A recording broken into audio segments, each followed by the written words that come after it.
Pat? You wouldn't have said that if it had been Okay, on good. camera. We've got a live TV show now. It's 14 after, and we're starting our meeting of the Board of Selectmen on 2/25/16. David, would you please read the agenda? Thank you. First, we'll vote to approve or amend the agenda and add topics not reasonably anticipated by the chair 48 hours in advance, and I'm not aware of any of those items. And then a public comment period, and then consideration of short-term borrowing, and then discussion about the Mass DEP response letter to the Board of Selectmen. Drew Smythe from TRC, the consultant, will be here. Under public hearing for ambulance fee increase and acting Fire Chief Neil McPherson. Under boards and committees, an appointment to the Energy Committee of Gregory Kennan for a term to expire June 15th, 2018. And then consideration of 2016 annual town meeting warrant and capital items. And then under selectmen items, reports, meeting calendar, consideration of minutes, consideration of warrant. That's great. Do we have a motion to approve the agenda? So moved. Okay. Second. Anything to add to this agenda? Do we have? I thought we were going to have a session. We're going to have an executive session discussion or a Yes. discussion. Then there's an executive session of MGL Chapter 30A, Section 21, Exemption 2, to discuss strategy in regard to contract negotiations with non-union personnel, health agent. All right, very good. So do we have a motion to amend the agenda?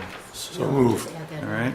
Second. All right, moved and seconded. All in favor?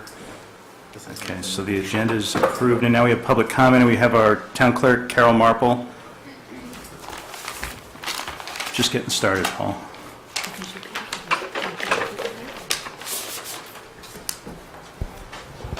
Thank you, gentlemen.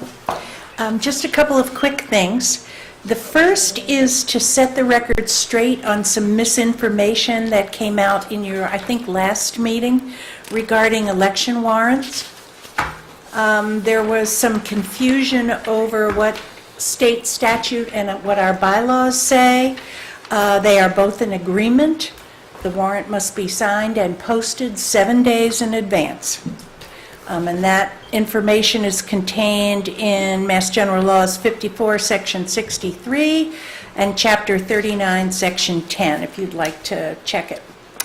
The second thing I wanted to say is that tomorrow, as a courtesy to our voters, my office will be open from 9 a.m. to noon for people to absentee vote who've just discovered that they're going to be out of town on Election Day. So, if you are going to be absent from town from at least 7 a.m. in the morning till 8 p.m. at night, then you are entitled to vote by absentee. You can do so in person in the clerk's office tomorrow from 9 a.m. to noon, and again on Monday morning from 9 a.m. to noon. The statutory deadline to apply is 12 noon on Monday. And the third thing, it has long been a concern to me when boards bounce their meetings all over the place. And I always encourage all boards and commissions and committees to establish a regular meeting schedule and stick to it so that the public has a predictable time to know that when they can count on that particular board coming together. And you guys being obviously the most important board in town, I think it's most important that you adopt this practice.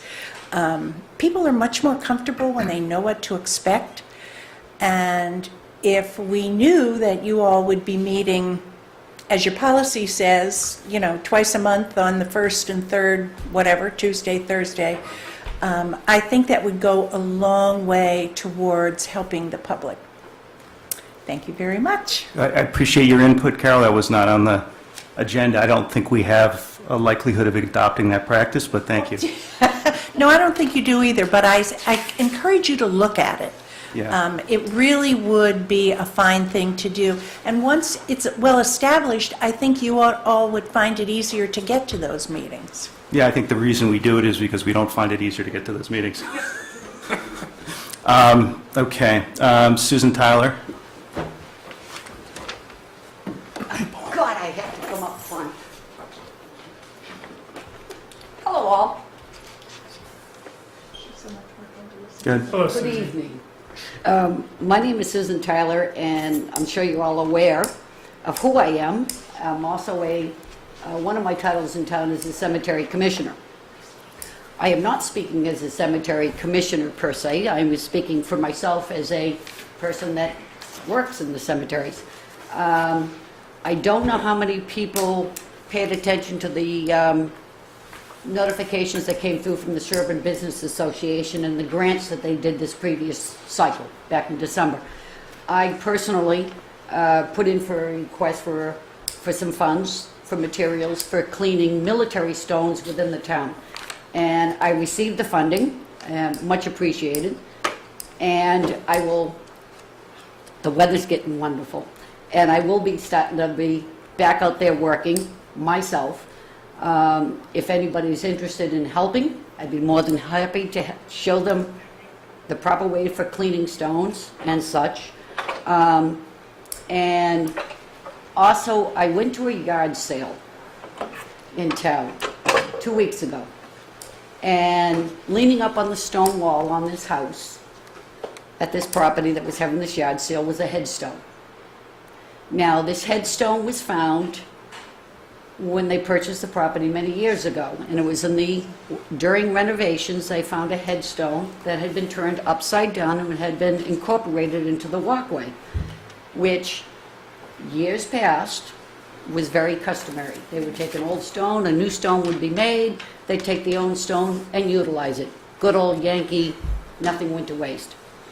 Anyways, in looking at this headstone, I discovered that, yes, there is a new stone up at Pine Hill, and it incorporated one of the names that was on the headstone, but not the other. So today, numerous text messages back and forth. I will be tomorrow picking up that headstone, and it will be going back up to Pine Hill Cemetery, so it will recognize the two people that are on that headstone. So I would like to put out the request, if there is anybody else in town that has a headstone on their property that they have discovered, I would at least like to document it. I have found 6 headstones so far I've been a cemetery commissioner for a year. I have found 6 headstones, have located the true location of where they belong, and if there is any more, I'd like to find it, document it, and see about getting it back where it belongs. So I have 2 requests of people that are listening. If you have a headstone, or you know that there is one located somewhere else outside of a cemetery in town, I'd just like to document it. And then if there's anybody that wants to participate and help in cleaning up some military stones that are scattered throughout the 8 cemeteries in town, give me a call. I've got an email address, and I'm more than happy to give it publicly. My email address that I use for town business is sherborn@mac.com. And I'd be more than happy to have people contact me and put them to work. Thank you. Thank you. Thanks, Sue.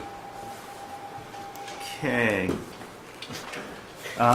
Next, we have a short-term borrowing, and we have Heather Peck, our treasurer, to walk us through that.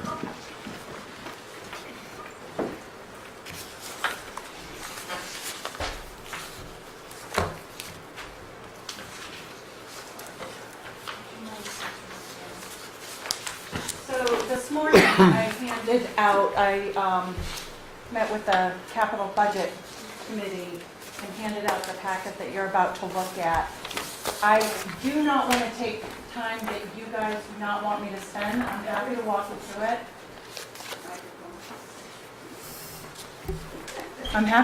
you through it. But it is basically the analysis that I did to determine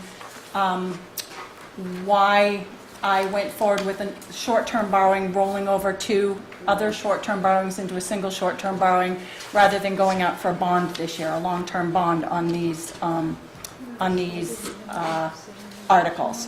So just in a nutshell, and I can get as detailed as you want, but I don't want to, I think my presentation this morning was close to 10 minutes, and if you want me to do that, I'm happy to do it. I leave that up to you.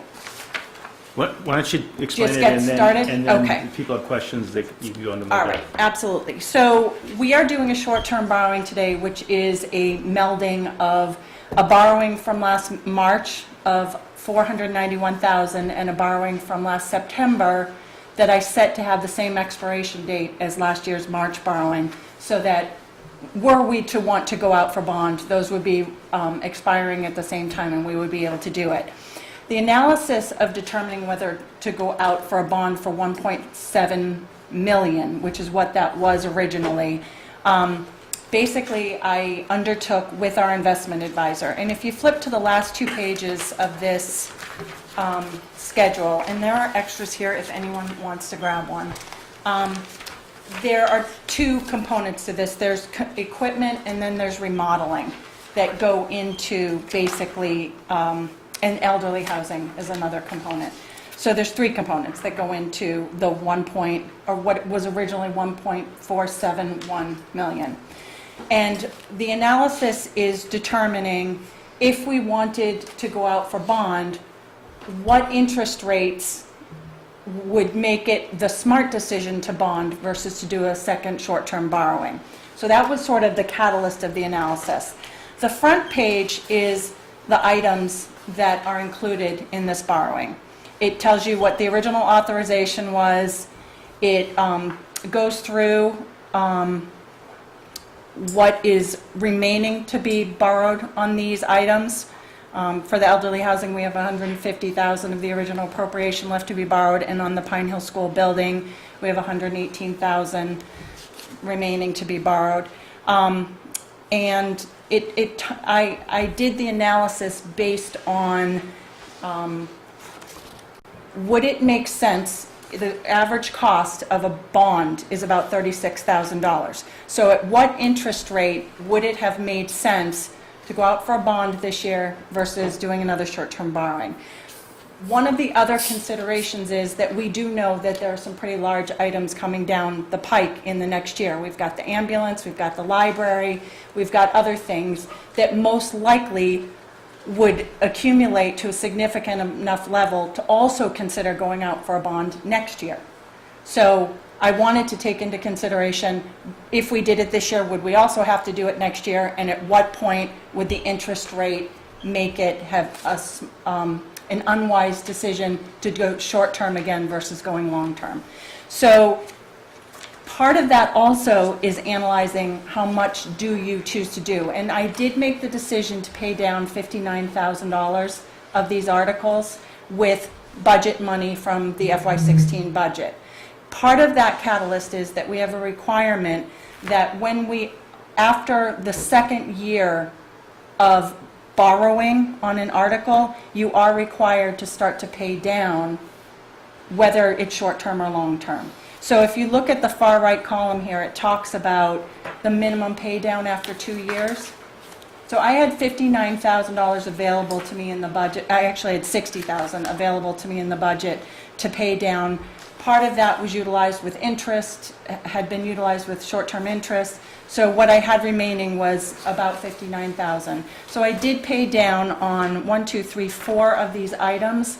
I paid down a total of $57,000. So the net refinancing is $1,412,000, not the original $1,471,000. So that's good news. We've started to pay some of these down before we even go into borrowing. And Irene and I are looking at incorporating into this year's, the FY17 budget, the proportion that we need to continue to keep that going. Nothing was done in FY15. It was a transition year, as you all know, with the treasurer position. So we've got a little bit of catch up to do, but this is a practice that we're going to put into place going forward, that we're going to start paying down proportional share, whether it's long-term or short-term, of the outstanding debt. So basically, if you flip to the second page, at a 2% interest rate, the lifetime cost for interest would be $121,440. Part of the bonding would be about a $36,000 fee. So the net cost to bond the $1,412,000 this year would have been, the total cost would be $157,440. If you flip to the next page, the interest at 2.5% would be 151,800, so a 50 basis point increase. It clearly, my expectation is not that we're going to go up a half a basis point this year, so I felt comfortable making the decision not to bond versus borrow, because with the other debt coming forward, most likely we'd have to bond again next year. That would be another $36,000.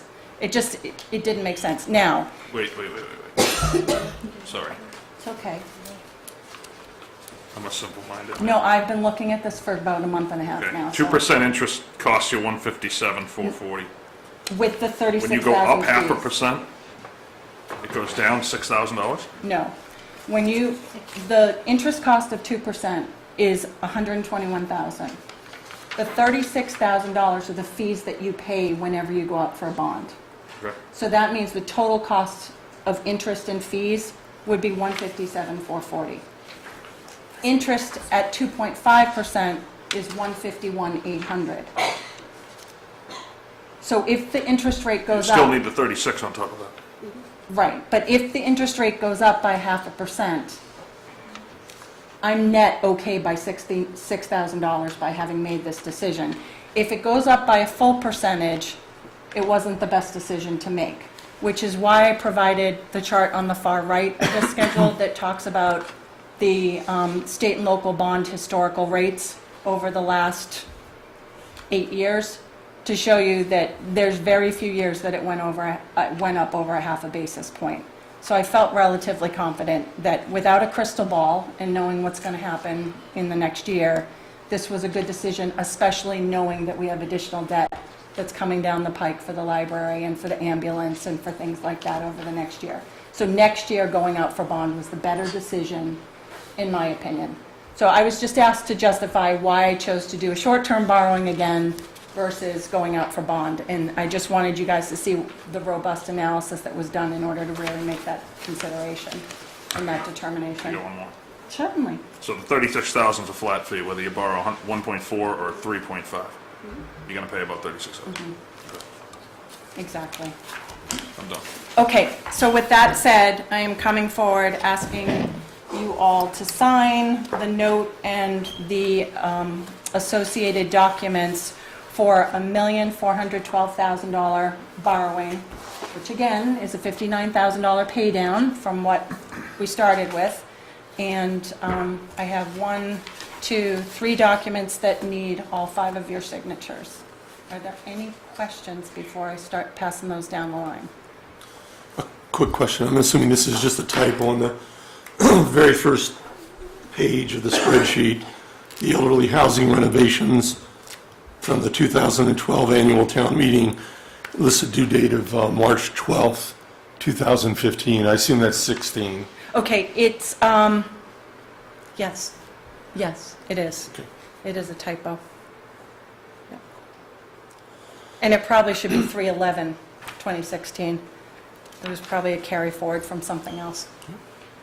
And Heather, I had a question too, because you mentioned minimum pay down after 2 years in the last column. Yes. And then the boxed column was the amount you actually paid down. But Yeah. some of those minimum pay down numbers are higher than what you paid down. They are, but if you look at the first pay down date, I'm ahead of schedule on all of those dates. Is that what it is? Yeah. So by the end of that pay down period, they'll be paid down the right amount? Yeah, and there's this historical agreement with the Elderly Housing Committee that we will pay $10,000 a year. And Irene and I are meeting with them next week to figure out how this is all working.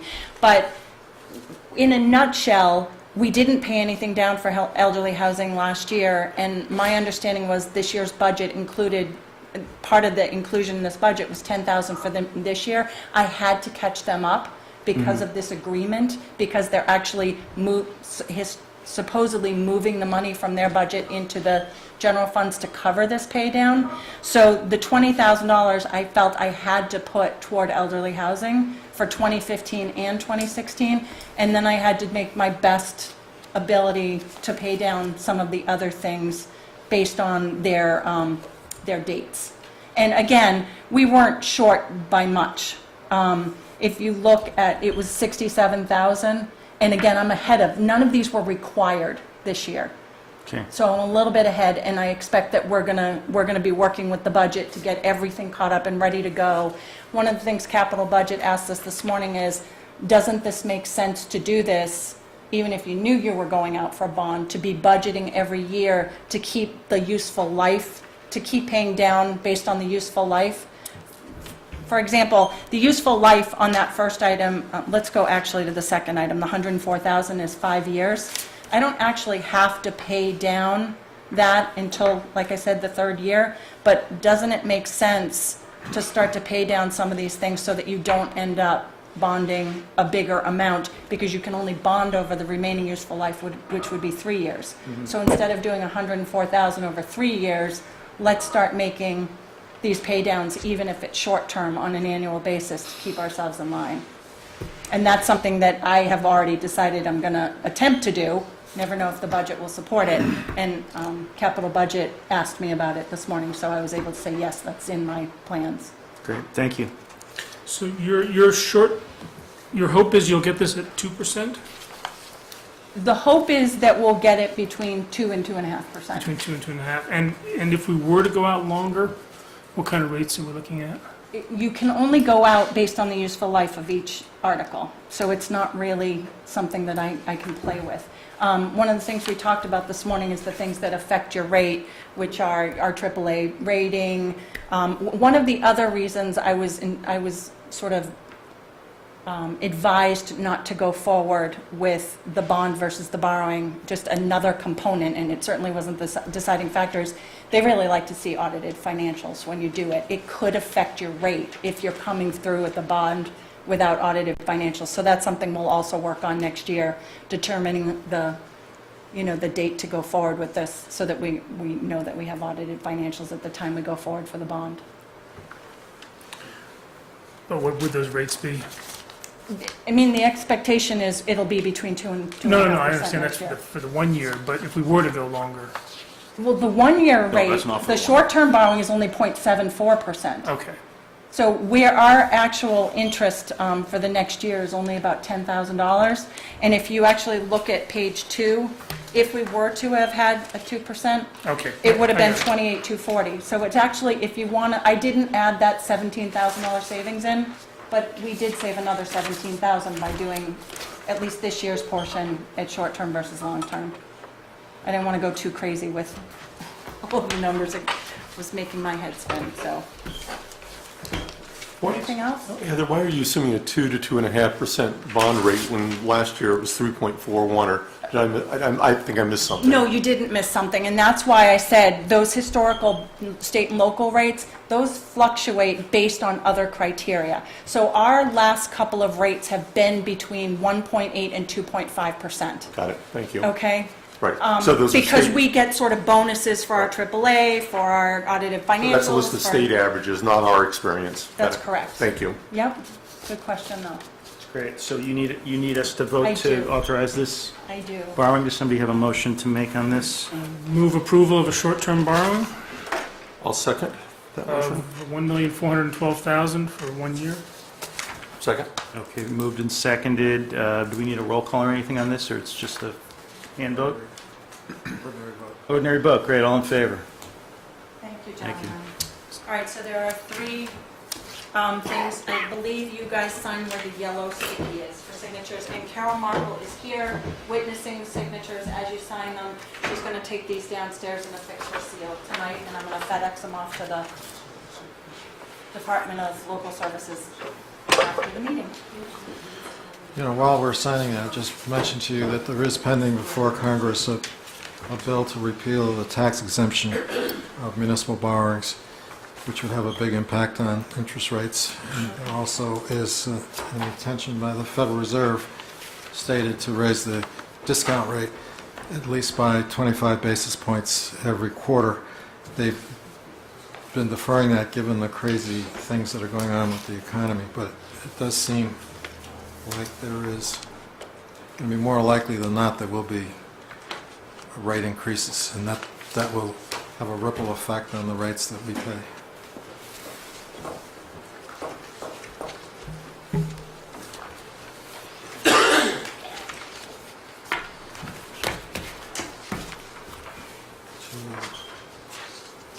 Okay, next we've got, you've got more stuff? No, I just Okay. need to take those so Carol can put her seal on. That's great, thanks Heather, thanks for the good explanation too.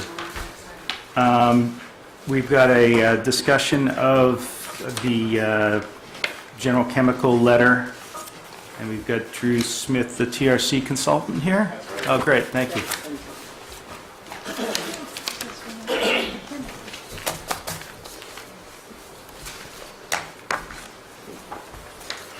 Hi, Drew. Welcome back. Yes, glad to be here. Thanks for joining us. I guess there was a couple things that we wanted to talk about. One was DEP's response of to our January 19th letter, which I don't think any of us were particularly impressed with. And then secondly, we've gotten the draft. You're referring to the DEP's response that we're not impressed with. Yes, We were very impressed with our loved our own- We were very impressed with our Their letters. response was not so hot. Just want to clarify that. And we've gotten the Phase 3 remedial action plan, which GES has put forward, the consultant to General Chemical Corporation. And I guess this is sort of, I mean, I've thumbed through it, I know Chuck has, we don't understand it, but I think we're probably more worried about process But Mark, and can I content. ask you to ask him to explain what the remedial plan is in layman's terms? Sure. Can I ask you to ask him that? Yeah, but where would you like to start? Do you want to start with explaining that? Yeah, sure. I haven't read it because I wouldn't have got through it. I can't blame you there. Instead, I read the regional budget. Well, there's some pretty colored pictures in here. Maybe you should reconsider. There are 4 phases to their program, as outlined. There's what they call various AOCs, and they've broken them down into areas like shallow soil, shallow groundwater, deeper groundwater, on-site, off-site. So that's how they've organized their attack on the contamination there. And for the shallow soil, what they're proposing, and they looked at a number of alternatives, but what they're proposing for the shallow soil is is air sparging and SVE, which is where they introduce air down a well, and it bubbles out, and then it comes to the surface, and the hope is that it strips some of the VOCs, volatile organic compounds, in the groundwater, and then the SVE recovers those air bubbles as they come up, and it also is a vacuum cleaner, basically, and it pulls in all the air in the unsaturated zone. That's the area that is not completely saturated. And then they treat the air emissions from that process.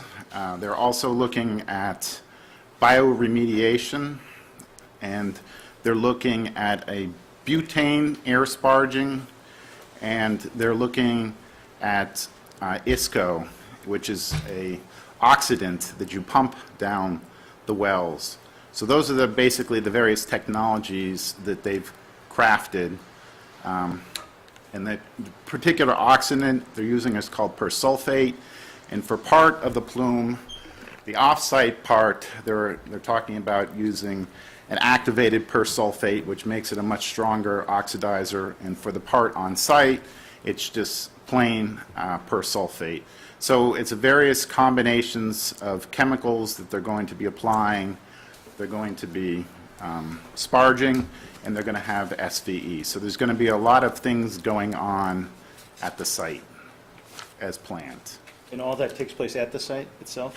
Well, no. A good portion of it happens at the site, and then some of it extends on the other side of the railroad track, so to speak.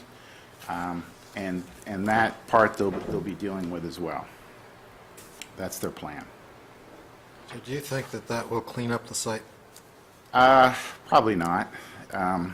They've done it before. A number of years ago, they injected 9,000 gallons of the same material into the aquifer. Basically had no effect on the aquifer. The concentrations in the wells actually rose because I think they were disturbed by the oxidant, and actually increased over a year. But it is guaranteed to do something, because the oxidant very much will react with these chemicals. The problem is with anything like an oxidizer that you have to pump down, it has to be able to find its way out into the formation. And the materials there are relatively impermeable. So what happens is, as you inject them down, their natural propensity is to come up the well casing, and that's what happened at that time. So as they pumped them down, they came up to the ground surface and came out on the surface. In fact, some of the wells, the observation wells, they rose a foot off came up the pipe a foot higher than the ground and started coming out. So they found that they could pump about 2 gallons per minute of this material. But there's essentially so much material there in terms of contaminants, and the soils there, that was kind of an old wetland area. So there's a lot of organics, and these oxidizers don't know that they're supposed to go only after the contaminants. They go after all the natural, oh, sorry about that. It's got to stop waving. They don't know they're supposed to only go after the chlorinated VOCs, and they go after all the peats and the other materials, the organics that are present. The other thing they have done at that site in the past is they had a groundwater pump and treat system to try and contain and collect the materials over time. And they ran that for a number of years, and what happened there was they took the contaminants out, they ran it through this really rinky-dink bioremediation system. It's basically a bunch of trash cans that they bubbled air into for bioremediation, and the stuff actually went back into the aquifer, about 60–70% of the concentration that came out, but they put it in up at the main site, and they were taking it from all over the place in these infiltration galleries, and the contamination actually started to create a big mound up there with the water they were pumping in, and it started to go towards the school, and they started to pick up all this contamination at the school that was next door. So they shut off the system, and then they went back to square one, and then it started up again, and then it stopped, and Mass DEP said, well, it turns out you haven't actually characterized the site well enough to know what remediation strategy you want. So then they had to go back and recharacterize the site. Now they think they've characterized the site, and now they've come forth with the remediation strategy. So we're back, I think this is the third time we're at the remedy looking at it. Would you say that remediation strategy gives Sherborn a lot of consideration? Well, if you weren't concerned about the money, and they'll be concerned about the money, what you ideally would want is electrical resistance heating. Because if they do that, the people that sell that business will guarantee the concentrations in the subsurface, and it'll work. Electrical resistance heating will definitely work. It heats up the subsurface, and these contaminants are VOCs, so they definitely want to strip from the ground, and they'll come up and they'll be gone forever. And it doesn't care whether it's an impermeable material or not, because the heat coefficients of the soils don't vary much, unlike hydraulic conductivity, which can vary over, at that site probably 4 or 5 orders of magnitude. Basically, the thermal conductivity of those soils, whether they're clays, sands, silts, they're all the same. So that will work. There's no doubt that will work, and that'll clean up the site. But I can tell you, you're going to get a heck of a lot of pushback from General Chemical to do that, because it'll probably cost 2 or 3 times more to do it. So. Okay. And MWRA has an interest now? Yeah, so MWRA has submitted a letter to the agency, and they're concerned about the aqueduct that passes through the site, and there's a long history of measuring contamination in that aqueduct, and upstream of the site there's basically no contamination of chlorinated solvents. As you hit the General Chemical site, all the contaminants start pouring in, and that's well documented and observed. And so, for a long time we've been discussing that aqueduct, because at one point in time it was actually used for water supply when there was an issue with some of the water piping here, maybe, 10 years ago or something. And then, is it still planned to be used, and should we have a drinking water standard for that aqueduct, or what should be the right standard? And we've, in working with Framingham, we've been thinking that we should be proposing a drinking water type standard for that aqueduct, especially since it discharges to surface water, imminent hazard kind of thing. If it can immediately, as soon as it hits that, it's basically out in the creek, right?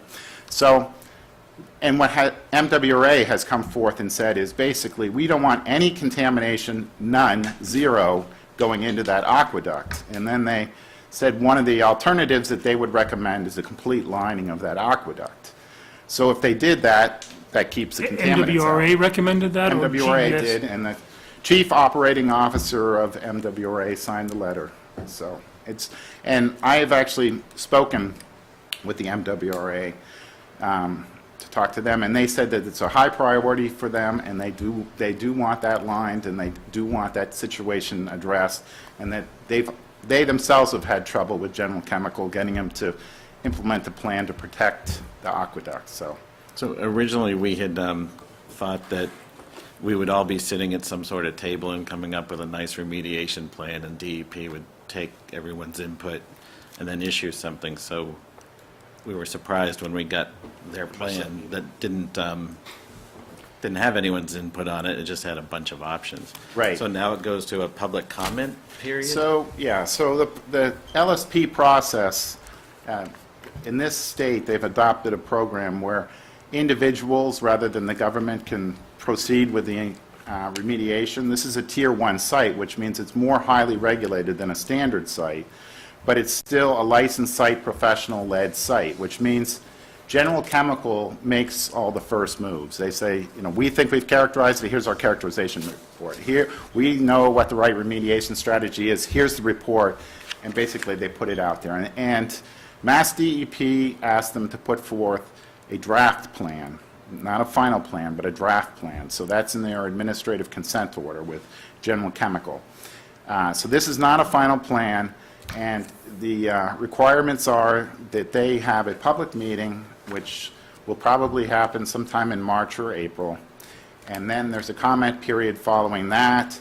Everybody provides their comments, and the General Chemical then, their LSP, must do a comment response to every comment they receive, and then that package of comments and any revisions they've made to the plan will then go back to Mass DEP for review and approval.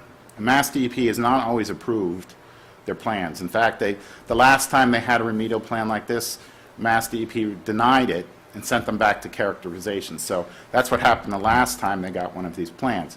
Now, I do think that we do... Can I just ask a Yeah, question go ahead. about that? So what's the penalty to them if that happens? Or do they just get to drag this whole thing out longer? They get to drag it out longer. They have to, I mean, they have to pay an annual fee to be in the system, but it's a small fee, you know, it's like $5,000. And is the characterization very expensive? Can be. But the way that they do it? Not compared to So it's almost... remediation, which is going it's to almost cost in their them... It's almost in their interest to have this thing balanced. Right, exactly. But, you know, in terms of Mass DEP, it's up to you, but I do think it would make sense to have a meeting with them in advance, and with or without other towns involved, with or without the MWRA. But I would definitely, because, you know, you provided them a letter. There were a number of statements made in there. The assumption that this contamination is due to General Chemical. I mean, there's contamination in the farm ponds, the wells, those sorts of things. They did not come back and say, no, that's not the case. They made other statements, but you want to see whether they have adopted that opinion, whether they are kind of aligned with the town's interests or not. I mean, that might save some time and some grief.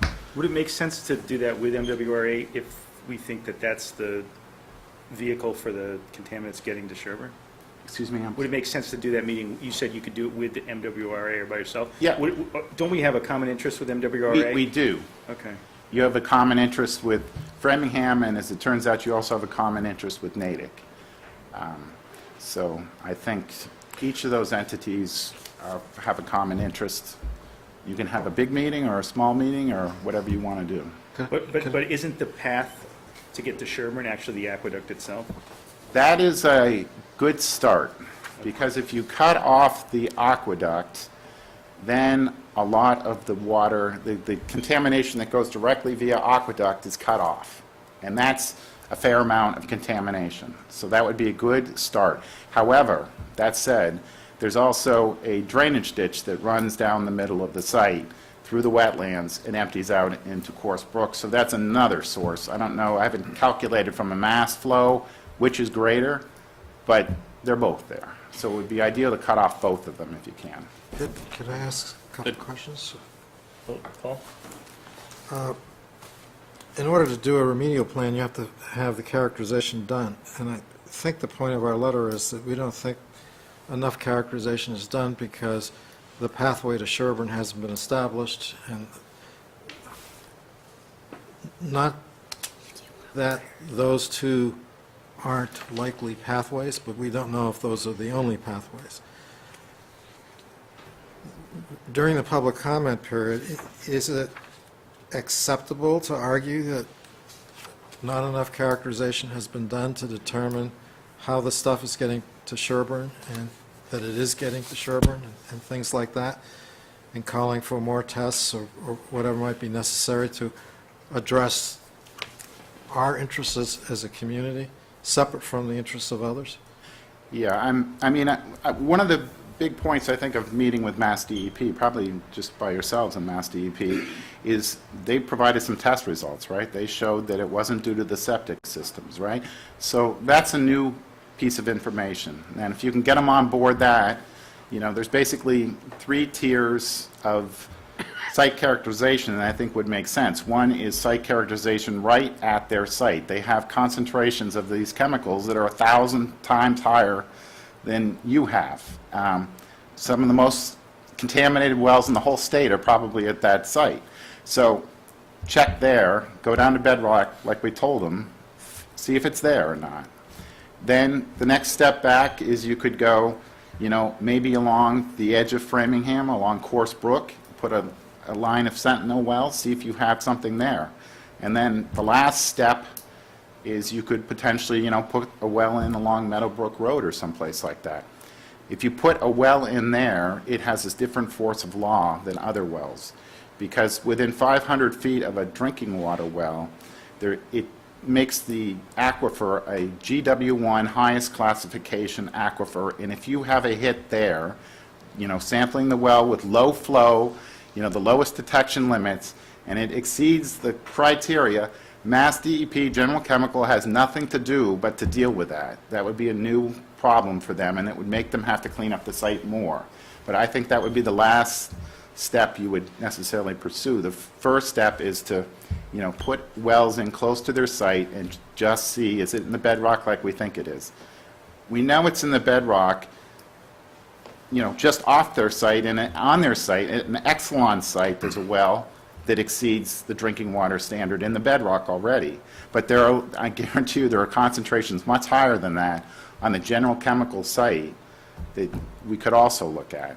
And maybe that would push them further along the way towards sentinel wells, because what you really want to do is stop the stuff, before it migrates away from the site. And also, if they end up doing this remediation strategy, right, they start injecting materials down into the aquifer, what's going to happen is it's going to raise the water table, and these things are very active, so they produce a lot of gases and disturbances, and that will probably push the contaminants down. And they don't have a lot of bedrock wells, so I think we, at least, even if they proceed with this, the position it's up to you, but one position would be you want to be able to monitor the bedrock at the site to see if they're making conditions worse, I think. Two other points I want to make. One is, we put in our letter that for Sherborn, under our regulations, we drink our groundwater. So our standard is a no detect standard. And they never reacted to that one way or the other. Right now, we're getting detects, but their response was, it's below the standard for drinking water in the wells that we tested, Right. so it's not a concern. But our standard is no detect. They're not buying into that standard. They haven't answered. They have no statement on it one way or the other. So that's another reason to meet with Mass DEP. Have they bought into that as an alternative standard that they're going to make General Chemical uphold? I don't know. I'm curious to know. The Have you third ever seen, point- I'm sorry. The third and final point was, in DEP's letter to us, they did offer a chance for us to meet with them one-on-one. I think meeting with them one-on-one is better than working with MWRA, because our issues are a little different, and it might be nice to get their full attention. That doesn't mean we couldn't be allied with them, but I think, I think having the MDWA on our side is a great thing. yeah, but Can I ask a question about that? can I We'll just finish this one, yeah. just finish this point? If we had this meeting and we could get it early enough so that we still reserve our right to file our comments, it seems to me that you ought to be there and help advocate for some of these issues that are of concern to us. And if that's something that's doable from your point of view, because I know you represent other interests, is it doable for you to attend just a Sherborn meeting? Sure. I work for you. Our company works for you. We'd be happy to, Okay, because I also know you work for Framingham. right? But I don't see any I work conflict. for lots of clients, trust me. You think there's a potential conflict No, between? I just want to be sure, because one of the things I would then lead to would be to say that I think we should take advantage of the invitation in the letter from DEP to have a meeting. I mean, what do you got to lose by having a meeting? The worst is that we're no better than we are now.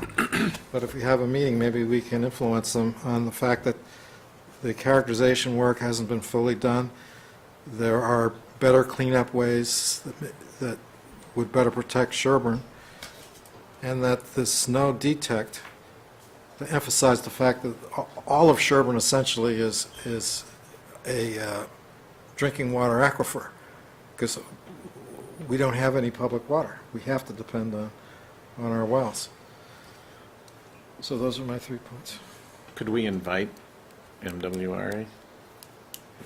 Mark had a comment. So have you ever seen DEP uphold a stricter local requirement? I'm sure they do. I'm not sure I can point to an example. I've seen it many, many times with the EPA will do that. It's part of their regulations, they have to. But I'm sure they do look at something like that. And would lining the MWRA aqueduct be more or less expensive than electrical resistance heating treatment? They'd probably do both, right? You wouldn't have to do both. You could do the electrical resistance heating, and that would Well, end that's the what I mean. issue If with we the could get MWRA. MWRA to be But, part of this. Right, so yes, that would help them, definitely help them. Wouldn't do anything to their aqueduct. Their aqueduct is made out of brick. It won't mind being heated at all. It'll help them. So one point about MWRA, they don't really care if it gets cleaned up. They might. But if they got that lined, they're done. That's not the only path into Sherborn. Because right next to the aqueduct is a stream, or a drainage ditch. It goes right through a farmer's field, so we all eat those strawberries if we get those strawberries. I mean, if we team up with MWRA, they go home after the aqueduct gets lined, and they're done, they're all set. You took away the contamination. I think you team up with everybody. Right. I But don't we're not think- just in bed with them. I mean, probably should reach out to Natick, too. The stuff's dumping into Natick right after Meadowbrook. Right, and that eventually goes into Lake Contituate, which is the water supply for Natick. And oh, by the way, Natick has 1,4-dioxane in their water, so they have an interest as well. Have we talked to them? Have we talked to Natick? I've talked to Natick. You work for Natick, too? No? I'd love to, but I do Not not. Working on it. Yeah, so I've talked to James White, who is their health director, and and I wrote him a letter and said, stuff goes into Lake Contituate. It's been monitored in Corsebrook at the edge of Sherborn and Natick, and there's no reason it would stop, and it's been going in there for many years. And, you should consider whether you have an interest and want to team up with the other towns. And he said they're very interested. So I don't know where it's going to go, whether they have different interests, whether they lose interests, but they should have an interest. We certainly CC'd the Natick Board of Selectmen on our correspondence, although I don't think we CC'd the Natick Board of Health or their health agent. I think they were on I see no reason not to have a separate meeting with DEP. I agree with Paul that our interests align with Natick, Framingham, and WRA, but they also are different than all of those organizations. So I think setting up a meeting with DEP makes a lot of sense. David, have we had anybody complain about this issue yet, David? Any of the farmers, any of the residents at I haven't had Meadowbrook? any complaints or inquiries. So there's no interest from any of the residents who are potentially affected? Not that's been expressed to me. Okay. So we are addressing a problem that our constituents are not the most affected constituents are not particularly concerned about. I just want people to keep that in mind when we think about how actively involved we need to be. I'm happy to have a meeting with DEP with a consultant and pay for the consultant to be there. I'm not sure we should move into a position where we're taking the lead with Natick and other places. One reason I said the MWRA is I think we'd be in a good position to piggyback on some other people who have a much more vested interest in being aggressive with the problem. Well, can I respond to one part, which is, I think, my view of good government is to prevent problems from arising rather than waiting until we have people with pitchforks and torches at our doorstep demanding, why did we let things happen? Better for us to be ahead of the curve, to address problems that seem foreseeable. And based on the description here, it seems like it's pretty foreseeable that this is going to affect our town. I don't know that We that's don't the know how description. how far- I haven't actually heard anybody say that, Paul, that it's going to affect the town. I think there's evidence that it's affecting the town, it's getting towards the town, but haven't heard anybody say it's affected drinking water yet or that anybody's complaining about the problem. I mean, on your theory, we'd be cutting all the branches off the trees too, because when there's a storm, all those branches come down. I think you'd have people with pitchforks at your house if you suggested that. So, there's lots of different, good government is balancing, cost and risk and reward. I don't think there's only one answer here. That's probably Well, true. we could also ask the question the other way, which is, has anybody complained about us spending money on a consultant for this problem? Other than me, no. Well, now we got one. No, You were specifically excluded from that question. we haven't had any inquiries or complaints on that either. Just consider the situation in Flint, Michigan, where nobody complained before until suddenly they discovered lead in the water. That's always a great analogy to Sherborn. I love it when people use that one. But let me ask the expert, do you think that this has a chance of affecting Sherborn, and if so, what chance? Well, risk is important here. Are there contaminants from General Chemical in Sherborn, Coarse Brook? Absolutely. Right? Indisputable, no question, no one will argue with you. Even the site people will tell you that from General Chemical. Is it a risk to health? I don't know. I mean, probably not.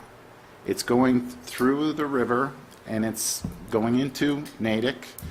Does it have some detrimental effect at some level? Possible. An ecological specialist would say there's some impact or whatever. If the stuff, though, that was found in those wells previously, before the last round of monitoring, and I've told you why I don't think the monitoring is representative, and I've sent out more information about why the stuff that was done by Mass DEP is not credible. But anyhow, that aside, if that data was representative, and all you would have had to have done was like double the concentrations the last time that they were sampled, and they would be above the drinking water standard. So those houses would be out of commission, or they'd have some treatment system, so it would definitely have an impact. Now, how hard is it to double the concentration of a constituent? Pretty easy. It's going to bounce up and down. If you monitored that groundwater, for 2 years, I'm sure, one time it would go over. Would it always be over? I don't know. Could you treat it and make it consumable? Absolutely, So it's probably not going to affect a large number of people right now, so we know right now, we've only found it in a cluster. Could it expand into the rest of the town? I have no idea. I mean, you have a deep aquifer. It's somewhat troubling that it's, 500 feet down that's being impacted. I don't know, I don't think anyone knows where all the water goes, that supplies your town at that depth. I haven't seen a hydrologic map that says, the water for this well in the center of town comes from this part of the aquifer, and the water from this part of the town comes from a different part. I don't know that, exactly where all that water goes or comes from. So is your assumption the town's on one deep aquifer rather than several different? Because there's surface water divides that are Right. clearly mapped by EPA. Right, so I tried to look for groundwater maps and such things, and there's basically no information. It's probably something you should, not for me, but something you should consider is coming up with a groundwater map or something like that for the town, because you're getting all this information when anybody installs a well. It gives you information about the depth to water, and you have the ground elevation. I would be collecting this information and doing something with it, putting it in a database, throwing it into a GIS system, and figuring out, where is the water coming from and going to. But that's The state has that, right? No. That's what you're saying, the state doesn't have it. No, they don't. So so in terms of, do I know at that depth? I mean, if it was shallow water, the way it works is normally with topography, you can kind of predict where the water flows, right? Up high, it flows away from the high, and that's true when it's shallow. But when you're taking water from 500 feet, these wells that are impacted at depths of 300 to 500 feet, and they're open screen for the whole bedrock. I have no idea where this stuff is coming from. I mean, it's coming from General Chemical probably because there's a huge source of contamination there of 1,4-dioxane. It's just sitting across the border, and that's probably where it's coming from because they used a lot of it. But do I know where it's all going? I have no idea. No. Thank you. I got one more question. Mike Lesser had a question. I Mike think might Susan have- had a question too. Go ahead. Michael Lesser, 54 Forest Street. I'll say that from some of the hydrologic work that's being done down on Route 16, that the hydrologist there talks about the fact that all our wells are bedrock. The term aquifer is not necessarily the best use. It's actually possibly an incorrect term for using where water comes from in this town. There's this fractured bedrock that we all draw from with these bedrock wells, and the work there, and you can do work on fractures where they show that it goes in all different directions. And he would say, and he finds that it's very fractured bedrock, so therefore it comes from a whole mixture of on-site to mixture, so it's all over the place, and it's well mixed, because he's saying that you see high yields for the bedrock wells, which means that the high yields, that they're getting stuff from the surface and from different areas all around there. And so that, so I don't think you can have a characterization of we're sitting on an aquifer that we can characterize the aquifer, as opposed to it's, at least from that work, it seems that it's coming from a lot of sources locally and afar, and it's a mixture of them. And it depends it's very site specific, so it's hard to generalize. So I sort of hear the issue. I mean, the problem of issue of precautionary stuff, which even comes up for the field stuff, is that to what extent are you going to do that monitoring for those people who are there, whether it's monitored on an often basis to find out when you have a problem. It's nice to say that it's only 4 or 5 people, and I don't know whether to say for 4 or 5 people or a dozen. Fine, monitor it every month to see whether you get it, and then so that they catch it in time. If you're gonna say that, how severe a problem is this? The question is, how is anybody going to feel it? You're the 1, or the 2, or the 3 out of the 1,400 households that are impacted. And I don't know what you would say about whether it's that they should be doing more. I don't know what the monitoring is. It's not a topic that I've had time to spend on. Whether they should be doing more frequent monitoring so that when you find it, you treat it, and that we're ahead of the curve in that sense, so that we can at least catch it quickly. rather than people find out that, and I mean, that's the same topic that comes up for the other project is, when you have a risk, when you just do frequent enough monitoring and you catch it in time, hopefully, and I don't know whether that's something that should be recommended for those people. Well, Michael, one of the things we recommended in our letter was monitoring wells and sentinel wells that would be like an early warning system for stuff coming into Sherborn. And that's not part of the remediation plan? I'm No. talking about monitoring the people's drinking wells so that they know ahead of time if there's a problem. Because those things, because you don't know where the fractures are going and the stuff there. It's a matter of if it really is showing up. I haven't looked at what it's showing up in actual drinking wells, but whether if it is, and they're talking about those spikes, if I understood you right, whether, I don't know who could bear the burden of that, but I guess I don't know if there's any mechanism to set up and say that General Chemical or somebody That's should be the monitoring. point of this. The plan is, what is General Chemical going to do? We asked them to put in monitoring wells so we know what was coming into Sherborn. I'm sorry about they should monitor the drinking wells themselves on a monthly basis or some periodic basis. And we asked DEP about that the last time they were in, and they didn't bite. They didn't want to monitor those wells. There's no way, yeah, I guess you. It doesn't mean they shouldn't, but they So didn't you want can to. find a high enough spike, then you can't force it. I don't know what the legal basis is, or whether there's a mechanism at which point you could pressure them to do that kind of monitoring. I don't know what that, if there are thresholds, is there some threshold you could say, force them to monitor because they've reached a threshold? I don't know if you're familiar with anything like that. Right. So I think that's negotiated, but, you know, Mass DEP doesn't have to do this monitoring, you'd have General Chemical do the monitoring. In fact, I prefer to have General Chemical do the monitoring, because then they have to do it according to a systematic approach. So, Yeah, we want to see it as part of the remedial action plan, and it's not there. So, I'm trying to identify issues. It's not that we are going to spend our money to install a monitoring wells. The idea is to make DEP force General Chemical to install wells that will monitor whatever flow that they can monitor. You're right that the water's coming from all different directions, so it may well be that the pathway goes by a monitoring well, won't get picked up anyway. So it may be prudent for, at the tap, to be testing what's coming out of your tap. But in terms of what we're talking about here, which is the remedial action plan and what Sherborn should be looking for, it seems to me we already asked for monitoring wells, sentinel wells. You've mentioned it before as a good idea to have those wells in a lot of different places.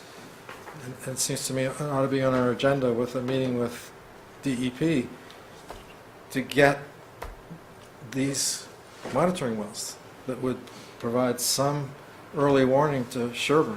Maybe you would want to come up with a list of the things that should be on that list. right, yeah. In addition to what Paul Yeah. just I mean, it suggested. doesn't cost Mass DEP anything. All they have to do is authorize General Chemical to do this as part of either the remedy or as part of the characterization, so. Can I make one more comment? Oh, Susan had a question, but you're first, Sean, so go ahead. This is kind of on Michael's comment, but also in regards to both of your comments. Monitoring 5 or 6 homeowners' wells is just sitting waiting for the inevitable to happen. Or maybe it won't happen. We don't know. We'll just sit there and monitor. We know there's contamination above the bedrock. The one game changer that we don't keep track of and we don't see coming is the well rig that shows up because someone on Meadowbrook goes to sell their house and they don't yield enough. So they file a permit. Mike knows where I'm going with this. I know where you're So does Neil. So they file a permit, they call the well, and the well rig shows up, they're gonna re-drill the well. It's already got a casing, may or may not have a good shoe on it. Daryl knows exactly where I'm going. The well rig starts drilling, it was 180 feet deep, they punch down to 450 feet, they hit a little bit of water, they say, well, we didn't hit quite enough. All right, we're gonna frack it. They bring the frack truck back the next day, they pump a couple thousand gallons into the ground. They punch a couple holes in the fractured bedrock. What just happened? Do you know what just happened? Do you frack They wells? popped that casing loose. We don't know. And now the bedrock's absorbing what was sitting above the bedrock. We don't know. Well, it's always the situation at a site where there's shallow But contamination. my point is, we're sitting on contamination we know is running through a farmer's field into the aqueduct, falling back out of the aqueduct, running by people's houses, and ends up in Lake Cochituate. Natick knows it's just kind of a steady state, so that they're a little worried about it. I'm saying there could be a trigger that could happen that could change that. And it might be long after our public comment with DEP, that, you know, they do whatever, pumping some chemicals in it and pretend they're cleaning it up, and they're not really cleaning it up. 5 years from now, everyone on Meadowbrook goes, why didn't you do something? You didn't protect us. All our wells are junk. And we're trying to figure out how we're going to talk MWRA into feed them water, because they can't have water. They can't drink the water on Meadowbrook anymore. And we should have done something. Or they should have done something. Who? They don't know. They don't know that's going to happen. I don't know what's going to happen. Well, but none of us know it's going to happen. but what could they do? Should they sue? That could happen with somebody drilling a well anyplace. It could. I know. And I'm saying we know, we're all sitting here admitting we know there's contamination sitting above the bedrock. Everyone in this room knows it's there. Yeah, I get your point. I just think there's a lot of places that are contaminated, and there's a lot of risky places in Sherborn and other towns around here. I mean, we could chase this forever. Well, I feel obligated to every citizen of the town, and if anybody is subject to contamination, there are means to go through a process by which the person who caused the contamination is required to pay for and provide protection for our citizens. So for all these spots that you say are in the town and the people are threatened and so on, we should be getting those producers and spillers and polluters to be putting in whatever needs to be done on those sites. But that to me is irrelevant from this site, because we know who the polluter is, we know where the site is, we have enforcement agency at work at it, and I feel an obligation to all our citizens, particularly where, in view of what Michael Lesser said, we don't know where this might head through all these fractures. So we may think that it's going straight through to Natick, and so it becomes Natick's problem, but if there's enough fractures in there, there could be these divergent channels where it pops up in some place that nobody's even expecting it. There's just too many unknowns. And the basic thing I got from your testimony earlier was that you don't know.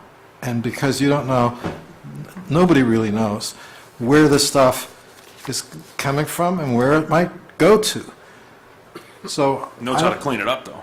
he knows how to clean it up. Yeah. Yeah, And General Chemicals should be cleaning it up. indeed. Yes. Right. But they're not being, they're That's our not, goal. that's not happening here under this system.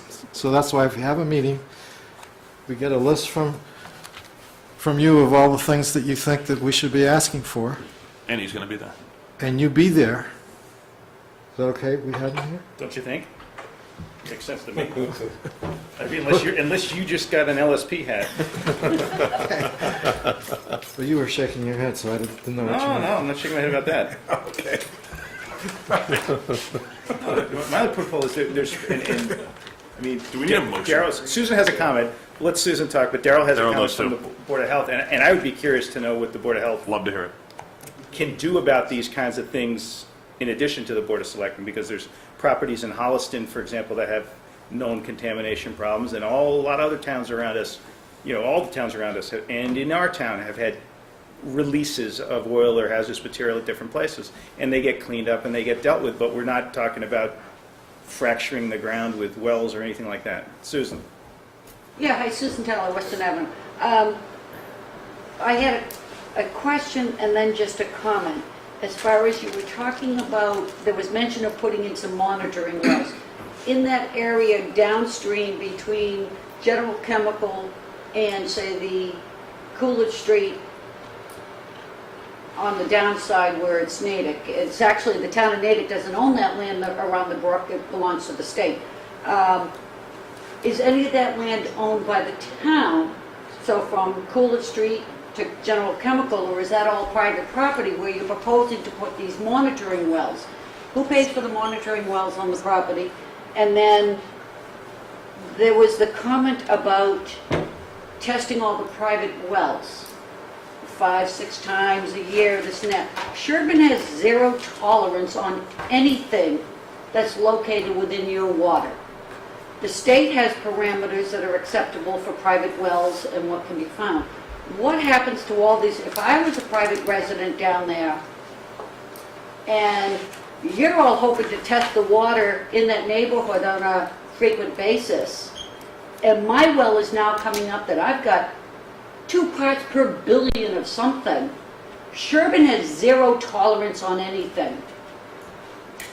What's that going to do to my property value? Because I've been to Board of Health meetings over the years where there was one property, I don't say where it is, they were 99% better than what the state said was required for this one particular chemical.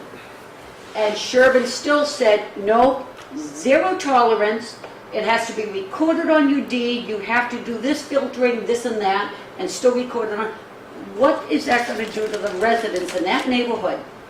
As far as we're all hoping to monitor that area, and yet, what are we going to do to those residents if we find 1 part, 2 parts per billion of anything? We already did. But what are we doing to those, there's nothing to assist the residents that I'm seeing that we're offering to them, but we want to be able to go on their property, monitor their wells, and this and that, so that we, as a town, can get the information that we need to go after General Chemical or whoever. But where's the safeguard for any of the residents? Because I don't believe Sherborn owns, the town owns, any of the land that's in there, in this strip. I hope nobody's talking about the town going after General Chemical. I didn't hear that. Yeah. No, But I think that goes to mine and Paul's point. We want to help, we want to ensure that we're doing something about that. I'm not okay with that. I'm not okay with sitting and watching it tick up if it continues to tick up. well, nor am I, but that's my big question, is where's the safeguard for the residents in the meantime, until we come to a solution for fixing the problem before it becomes a bigger problem, and the parameters go above and beyond what the state says are acceptable levels. Sherborn has 0 levels. The state says these levels are acceptable.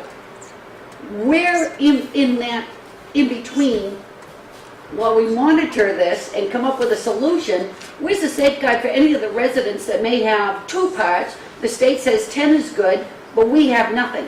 Where are we safeguarding? What do we do for those residents so that we can go on their property, monitor the wells, find out what the water is? Could I try answering that? First, nobody can sample anybody's well without the consent of the property owner, unless you get a warrant. And so, in the rounds that we've done, some property owners chose Agreed. not to have their wells tested. Should a property owner allow his well to be tested? Well, if the question was up to me, I would rather have healthy children and healthy me and healthy spouse and make sure that what we were putting into our bodies was the very best that I could have, rather than closing my eyes and being an ostrich and not knowing. The third point would be any property owner can test their own wells at any time if they want to. So those private tests, however, doesn't give us the ammunition that would allow us to bring about a cure that would help not just that resident, but their neighbors and maybe a greater neighborhood. So there are some protections for residents, but at the end of the day, if you read the newspapers about Flint, Michigan, where people are drinking stuff and they didn't know what they were drinking, and now they have kids with lead damage and all of that, and they're blaming the government. Nobody's saying, well, I should have tested, it's my fault. No, they're all blaming the government. Because it's a public water supply, Paul. I understand it's a public water supply, but we as selectmen, I feel, are responsible for maintaining a quality water in the town because people are going to be drinking from it. We don't know where it comes from, we don't know where it goes, we don't know all the intricacies of it. But to me, more is better. So when folks live on the Charles River, which we know is polluted, should we be testing their wells too? I mean, this is, This we haven't this is a done. slippery, this is a Well, slippery slope exactly. I argument. mean, if I choose to test my water on a private basis, I don't have to provide the town with the results if I have 1 part per billion of something. So I That's don't true. have to provide it to you, because if I provide it to the town, I risk as a property owner being told by the powers to be that, sorry, you don't meet our zero tolerance, therefore you need to do this, this, and this, and we want it recorded on your deed. For your protection. And Not the for my protection. My protection is already protected because I'm 9%, 99% better than what the state says I need to be. It's Sherborn's regulations that say zero tolerance. So we're getting a little far field, but Darrell. Daryl Beersley, 54 Forest Street, so I'll get to you in just a second. On the issue of there are other places that are contaminated, and the visitor can probably address this better, but when I brought the data for General Chemical to colleagues 5, 6, 7 years ago, whatever it was, they were amazed and felt that it was probably the worst DNAPL site in the state and one of the most contaminated sites You missed it when he in just the said state. that. Yes. So that's a difference from what you're trying to say, Charles River, lower levels. No, I'm just saying most of there's a slippery slope argument. If you Okay. start forcing people to test their own wells, where does that Nobody's stop? talking about forcing He was people. talking about forcing it, I certainly wasn't saying it. No, In case you could not strike you. that. Not you. All right, so then on the testing of wells, there are a couple issues. I was concerned when the DEP went in to test people's wells for the same thing under the 21E law, that if they had a high level and it could not be automatically tied back to General Chemical, that those properties, DEP was not willing to waive the requirement to list those properties on the 21E list, which then catapults them into all sorts of requirements that they may not be prepared to go down, and they're unlikely to have been responsible for the contamination found on their property. Okay, so then the next issue, going to the zero tolerance in Sherborn. So this is something that's on the Board of Health's list of things to address, is what would be a different level, because some people haven't wanted zero, although some people have mentioned even 1 part per billion is too much. So there are some other metrics that we may be able to use. The difference is that for the drinking water standards that the state has, that is oriented towards public water supplies that have routine testing. So the problem with us not just adopting the state is that people tend to test their water once and then they're done with it. And so you don't know if you're having creep up towards that level. So we need to pick some level that is appropriate. And how we decide that, haven't really found much in the literature. And just the last point is, and there are some guidelines that the state has of target levels that they want to see in water. So it's not, there are some standards, then there are some target levels established for certain things, and some of the target levels are zero. So there will still be zero, no matter what we adopt, because some things, nothing is considered to be safe. Dioxins would probably fall into that category. So that's my summary. Do you have any restrictions in your Board of Health regulations on any of the kind of well drilling that Sean's talking about? So I didn't hear what he said, but I did think of one other thing. Question is whether if you're testing people's wells to help identify what's happening, because the wells are there, so you don't have to drill new wells, if that's the point of using existing wells, and understand better what's going on with General Chemical. The question could be whether we set up explicitly some sort of amnesty program or some sort of testing, but making it confidential or something along those lines until we have some adjustment in our regulations that would treat it differently. Sean's question, I think, was whether if you're going to drill a well, a property owner's going to drill a new well because their well fails or they're developing, they may penetrate the aquifer, right? They may take shallow contamination and get it into a bedrock fissure, which will spread it. And so I'm just wondering, does the Board of Health take that into consideration when somebody comes for permission to drill a well?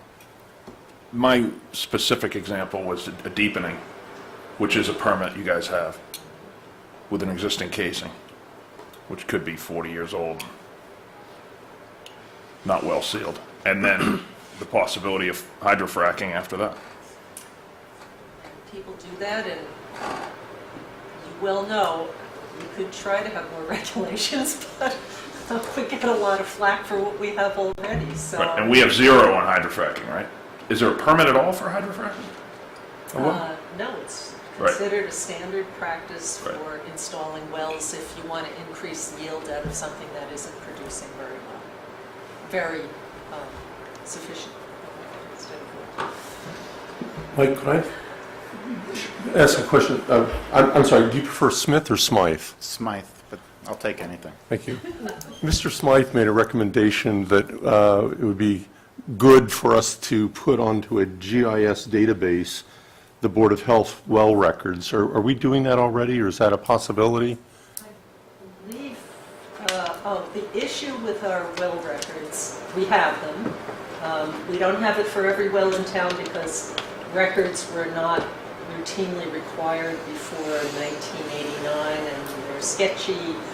So we know that there is a well on a property, but we don't know exactly where it is, and that would require a pretty big effort, probably with some sort of GIS, to go to where on the property is the well. Because otherwise we know that there's a well on every property.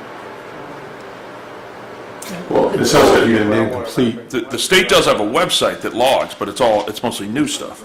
Any time a well rig is drilling, they track what they're hitting, when they're hitting it, and what depth they hit, and they log that. We do Real time. have data of, for the well records I could find a number of years ago. I went through the town files with a couple other people, we recorded information such as depth to bedrock, if they had it, what they encountered along the way, what the yields were. Some of that information was used in the recent Novus report that plots approximately where those wells are around the site that we were evaluating. So we have some of that information, but again, it's not as many as you would think because really only from 1989 on. And The recommendation was from the consultant to have a hydrological map of the town, a deep bedrock map of the town, that was something he couldn't find in his research.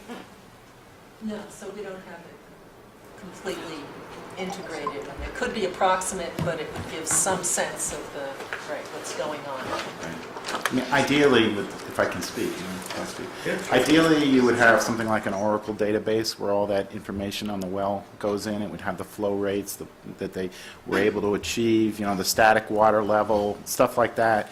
And then you don't need the exact, state coordinates. If you just had the address of the place, you could bring up all this information and plot it all at once, and you could see a huge amount of information. So I would probably, if you had some interns or something like that, they could put something like this together.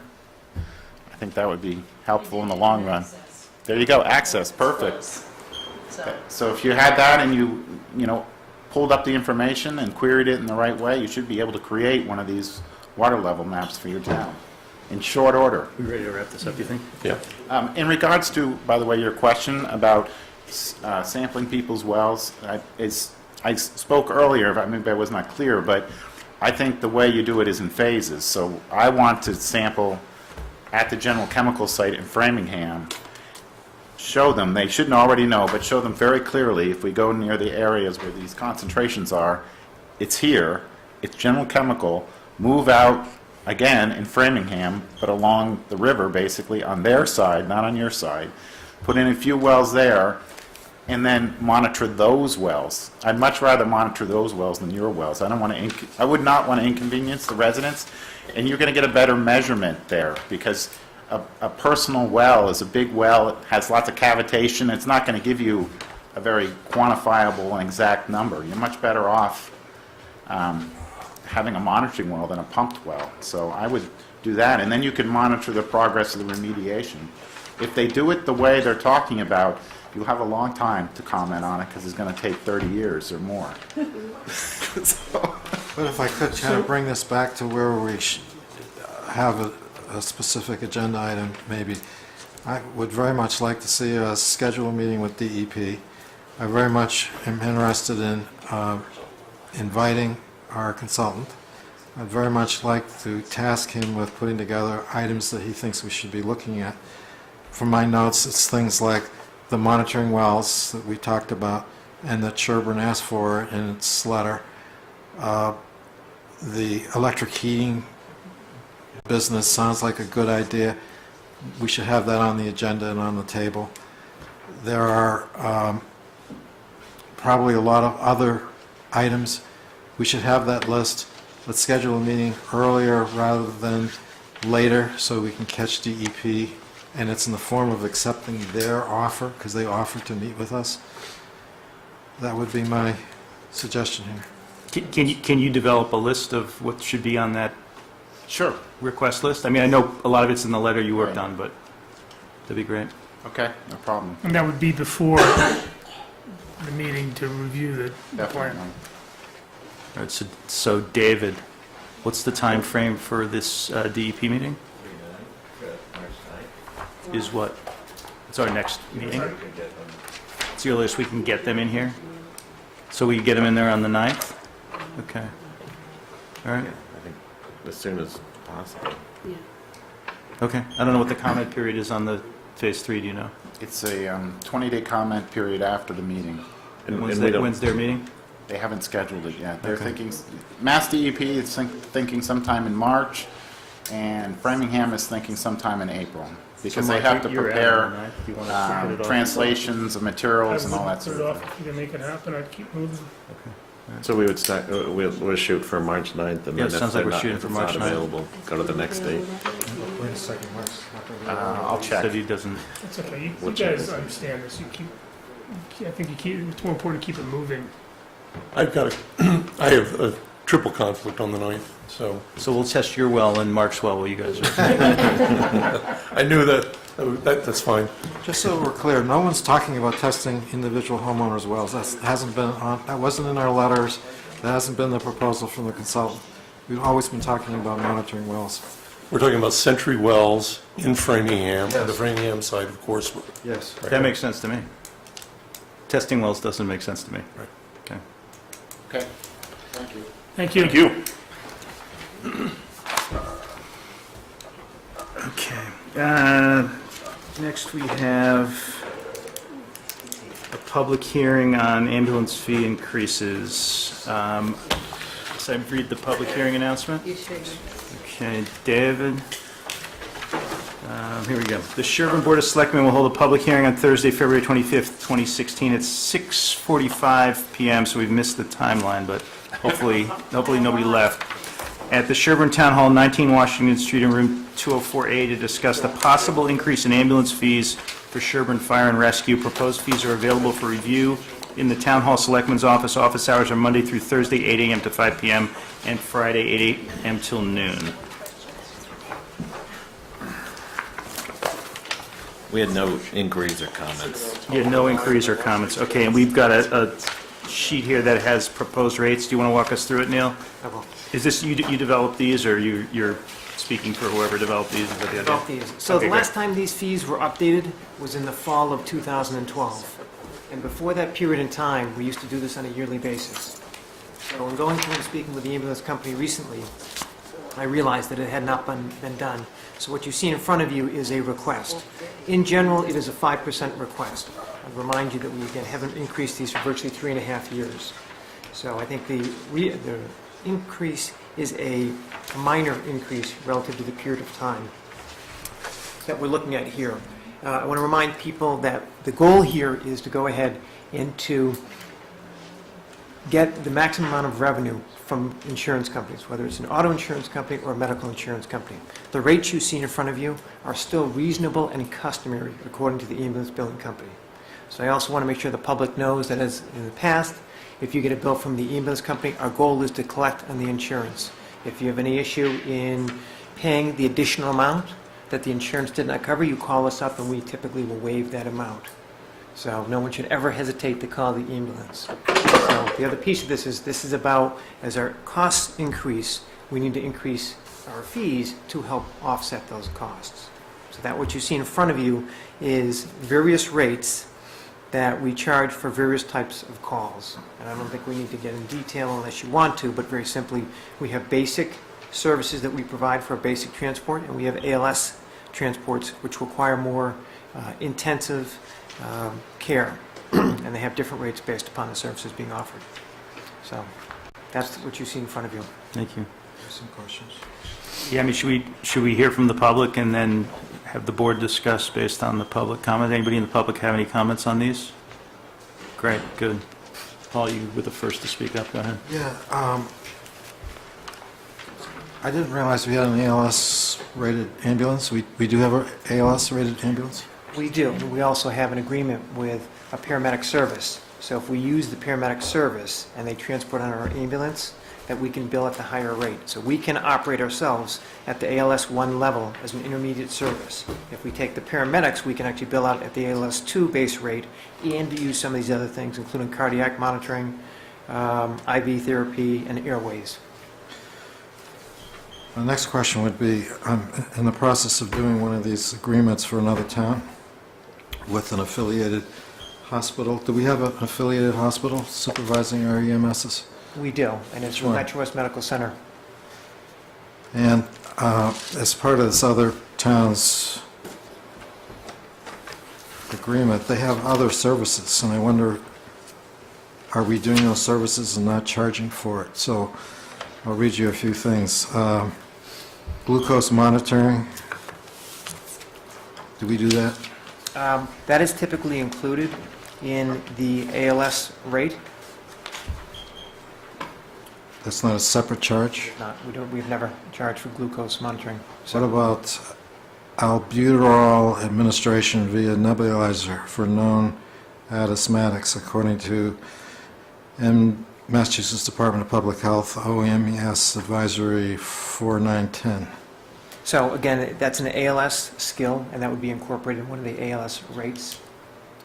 So you charge that whether or not you actually administer this stuff? Yeah, what Medicare has tried to do over the years is take away a menu-type approach of cost and try to consolidate the cost and make it easier. So saying, in general, a category of ALS 1 includes the following skills and the following treatments, and that's what you get paid for. ALS 2, again, is for more sophisticated and more intense ALS calls. We can, in some cases, charge for these other items. In many cases, Medicare will not pay for that. It's typically private insurance that may pay for some of these things, but they're also moving away from giving us additional dollars, for example, for some of the things like oxygen and airways. So some of these things are, in fact, included in some of these other categories, again, the ALS or the BLS and the ALS 2.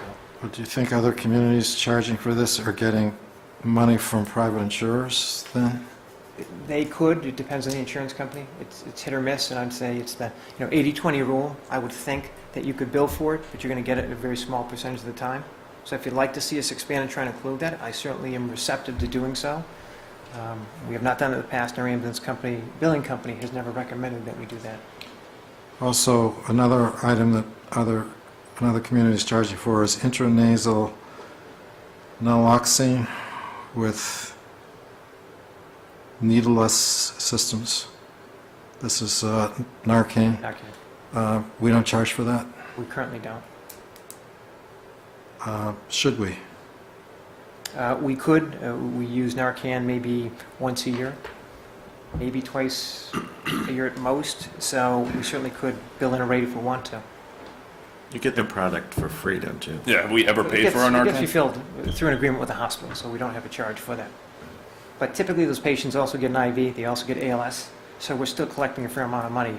And just to give you an idea, for some of the ALS 2 base rate patients, if we do go and bill for these other items, including cardiac monitoring, defibrillation, IV, etc., it could be a $2,000 bill, as it is today. So some item like cardiac monitoring we charge for, but glucose monitoring we don't charge for. Yep. Why is one included and the other not included? Because glucose monitoring consists of taking a small glucose device, taking a sample of the blood, and I think it's probably a $2 strip that we're using to actually test the blood and put it in a machine. So realistically, if you look at the charges here, what we've done in the past is tried to take the more advanced level skills, the more costly skills, and charge for those versus every little item we do. Because you could get to a point where, okay, we're going to charge for the blood pressure, we're going to charge to put a pulse ox on their finger, we're going to charge for glucose. You'd have a list of 400 different things that you're going to bill for. So from a billing standpoint, you have to find out where's your greatest rate of return. These are, in fact, the ALS skills or the treatments that are going to represent the most significant treatments, and therefore we're going to be able to get returns for them. All of these items are only when you're doing the ALS, but not when you're doing the BLS? I mean, it depends. So for a BLS rate, we could, in fact, give someone oxygen for BLS. So it can be a combination. Typically, we're not doing cardiac monitoring in a BLS patient. We're not going to do defibrillation. We don't do IV. Then we won't do an IV. We will charge for mileage for all calls. And another question I had is not related to the specific line items, but relating to the extent of the price increase. You're correct, you came before us every year with price increases. We haven't had a price increase in 3 or 4 years. So first, I thank you for catching that and bringing it to us. Well done. But shouldn't the price increases be more than 5%? Because if I recall, that's basically in the line of what you were doing annually. And if we have missed 4 years, and had we done it annually, we would be increasing more than 5%. Sure. Great question. So what I'd say to you is reasonable and customary, according to the billing company, is typically 200% of the Medicare rates. So if you look on the percentage, and that's why I put that there, in some cases we are over 200% or right around 200%. So that's around where we want to be relative to bills. And the reason that you haven't seen some increases or we're not taking bigger increases, Medicare rates haven't increased significantly over the past 3 years. In some years, actually, they've decreased slightly. So the net effect is that we're still increasing this and still staying within the range that is considered reasonable and customary. So we can try to charge more, and some people may pay that, but it's probably going to be very few providers. Well, they increased their rates 9% a year. Let's go in order. Paul's last question was exactly the question I asked, what the average annual increase had been in prior years. But Neil, if the metric is 200% of Medicare, I understand the 5% increase. Sean, you got something?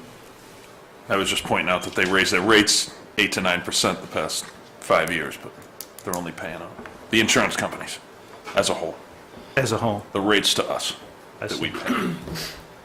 Mark, you have anything? I'm good. Okay. I kind of have similar questions to Paul in terms of trying to figure out ways to just maximize revenue. Are we running this service at a loss, or are we breaking even, or how are we doing on that? I believe we receive approximately $160,000 per year in revenue for the ambulance, and I believe the new budget we created was about, what, 200,000? Okay. So it runs at a slight negative. So there's a gap, which if we could figure out a way to close it would be good, I guess, for the town, and with appreciation for the 200%. You talked a few times, Neil, about the ambulance billing service, and I don't know anything about ambulance billing services, but I do know in medicine generally, there's a lot of art to billing insurance companies, and I know you have some background in that area. And there's increasing sophistication Sure. at least on the medical practice side, in terms of how they code things for maximum reimbursement, or in an effort to get maximum reimbursement to fit into the different insurance company categories. Are you comfortable that our ambulance billing company is sophisticated enough and is thinking broadly enough about the issue of how we should be billing? This seems like a pretty simplistic rate sheet, and particularly hearing what Paul said, it kind of reinforces that impression. I mean, are you comfortable that we're getting the best advice we can from that company or that service? Is there, perhaps another service that might give us a different approach that would bring in more money? So we had a different ambulance service last year, and we actually moved to this billing service because we had some concerns with the prior ambulance billing company. So this one's better than the last This is one. a company that we used many years ago that we had great success Okay. with. And the key is, remember, we tried to do this ourselves, many years ago. And the problem is that as a small organization based upon our call volume, we don't have the expertise. And that's why we went to a place where we got an ambulance billing company who does this all day, every day. They do it for many ambulance services within the Commonwealth, so they are, again, very knowledgeable about this. Sorry I can't talk now. Again, I was out at 1:30 for most of the night. Yeah, on and the thank you call, for that, so- too, that you did a lot of work last night with trees down and power out. So anyway, to answer your question, we have a great deal of confidence in the company that we are currently with. Okay. Well, that's helpful to me, too. I just would urge you, I don't have any problem with these rates per se, but I would just urge to try to figure out if, even if it's something that we're only going to get reimbursed, as you said, 1 out of every X number of times, it's probably still worth getting reimbursed for that where we can, particularly given your philosophy that people don't have to pay the balance bill. Okay. Are we ready for a motion? I think we are. Yeah, but I'd move you got to a public approve. comment. Mike, Well, we had public comment before, and nobody wanted to say anything, so now if people want to say something, I guess I'll reopen public comment. Well, I have a question, again, Susan Tyler. As speaking as someone that, as the chief knows, I have 3 EMTs in my household that deal with the fire department and the ambulance. And because of that, I have the radio. And there's numerous calls, as we know, and rightfully, there are people that will call for the ambulance, and they go out, and then on a medical, it's not an accident or what have you, but for a medical call, and once they go there and they get evaluated, they refuse transport. Is there anything that the town can do as far as billing on that point? Because we're going out, you've got the ambulances going out, there may be a few supplies that are used while they do their evaluation, and then the patients, no, you know what, I don't want to go. Is there any billing for that? I mean, can you bill them? I mean, you don't want to tell them, don't bother to call us if you're not going to get in the box, Right. but... So I think part of this is a philosophical conversation. In the past, we wanted to make sure that people were not hesitant to call the ambulance. And as you know, there is a reluctancy as it is today because nobody wants to call 911. So philosophically, we didn't go ahead and charge people anytime the ambulance would respond and we take a set of vitals, because I think we believe that that may discourage people from calling the ambulance. And as you know, if you don't call the ambulance, in some cases people say there's nothing wrong with me and we find out they're having a serious cardiac event. So we can do that, but I think there would be unintended consequences, and as a result of that, we have chosen in the past not to go ahead and charge for that. Somebody else? Michael, you had a question? Michael West, 54 Forest Street. I don't know whether Neil would answer, but I guess if I heard correctly, about 75 or 80% of the costs are recovered. As a metric for performance of whoever we use, whether it's easy enough to find out whether other towns generally have that kind of recovery levels, or not, just to know whether I mean, obviously sometimes you find other towns, it's hard to compare because there's a lot of apples and oranges, but whether we have any sense of whether other towns, that's sort of a reasonable recovery rate. Sure. Relative to the overall cost you're referring to. Yeah, that's sort of 75, 80% recovery, to just have a metric to see whether we're in the right place Yeah, in terms of who we work with. So there's kind of a scale that comes into play here. Yeah, right. So for example, our ambulance goes out, we'll say on average, once a day. Right? If you look in Natick, their ambulance goes out 10 times a day. So although their cost is slightly greater, it's not 10 times, right, the cost. So on a relative basis, in some cases, they're able to better cover their costs because of the pure volume they have. Sure. Now, on the That's flip what I'm trying to think of whether Yeah. there's any comparisons with systems like ours, but Right. to use as a metric, but maybe there aren't, One of- as I found in other Yeah. cases for us. One of the other metrics we do look at is the collection rate. So for example, we're very fortunate within the town of Sherborn that our collection rate is typically more in the 70 to 80% range in terms of being able to collect from patients we transport. If you compare that to some surrounding communities, that could be as low as 50%. All right, so you need a vote on this fee schedule, it sounds like? believe we That's the do. idea? Okay, good. So do we have a motion on the fee schedule? I'd move to approve the increase in the ambulance fees as proposed by the chief with an effective date of March 1st, 2016. Second. Okay, any further discussion up here? Okay, all in favor? All right, thanks, Neil. Thanks for all the explanation, too. And now go get some sleep. All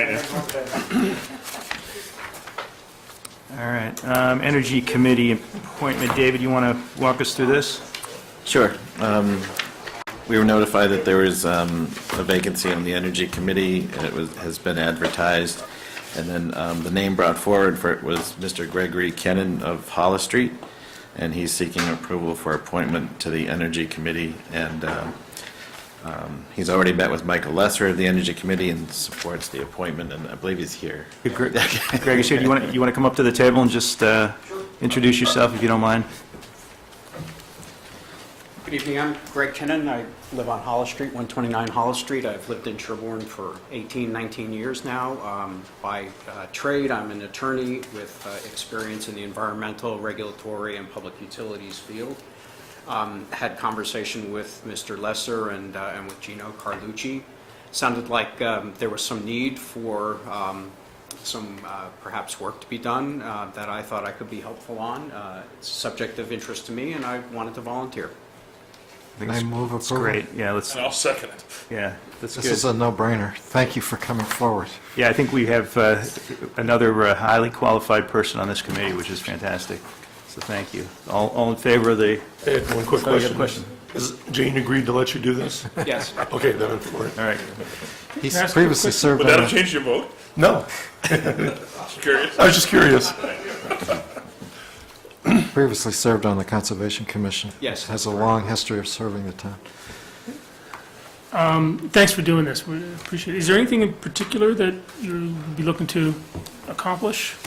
Well, I understand that there's a couple of things that there might be some need for. I understand that Gino has some contracts that perhaps need to be looked at, and some guidance or perhaps negotiation of them. And Michael has said that there is a townwide planning effort that's going on that energy might play a bigger role in, and due to other conflicts and commitments, and that just hasn't been addressed, and I'd be happy to help with that as well. Thank you. So I think we had a motion, we had a second, so all in favor? Aye. Thanks, Greg, thanks very much. Okay, thank you. Michael Lesser, speaking as the Energy Committee. I just want to expand on what David said, is that there's not an opening on the Energy Committee, just as this is publicized, that there are more openings on the Energy Committee. Other people want to step forward and contribute. That's great. That there's certainly more spots there. Thank you. To do work, so. Thanks. I know you have more than I do, but I'll say. Great. that. Thanks, Mike. So now we have town meeting preparation. David, you want to Sure. walk us through what we're doing here? I think if we walk through everything On the checklist? nice and slow, What document would you suggest we refer to? I would start with the checklist. Okay. The 225? The current checklist, Yes. right? The packet. Yeah, so we have the current checklist, The current, 225. today's, yeah. So this checklist is updated with basically changes that are being proposed for tonight. And then this document, this is Board of Selectmen, Thursday, February 25th, and it has capital items. And then a couple of pages in, there's another section that says warrant items. So do you want to start with the warrant items, or do you want to start with the capital Can items? I just make a suggestion? Yeah. We've got Ed, who I'm sure has been busy Yeah. portion of Yeah, the day. which is the capital items, right? Can we just move Jump to right the to him? front of this thing and let him? I'd rather do the capital items if Yeah, let's that's what just Ed's start here to with the speak about, capital. yeah. All right, Ed, you're on. I'm liking the slideshow already. This is good. All right, pretend you're at town meeting. 5 minutes. Are you doing the slide?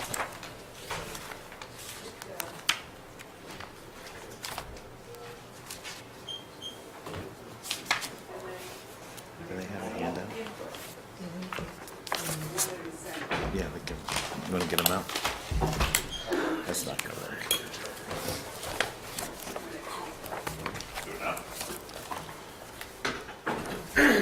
We have handouts, so don't waste your time too much. I found one in my box. What's that? I've got this. Is it this one? Do I have one? I think I have one. Enter? two now. It's an autograph, the other one for you. I grabbed it from there. We're ready, whenever you're ready. This year, CM&D is looking to put on for our capital listing 2 one-ton dump trucks, 1 snow fighter, and then 1 loader. Our capital request for the 2 one-tons are going to be at a cost of $74,000 each.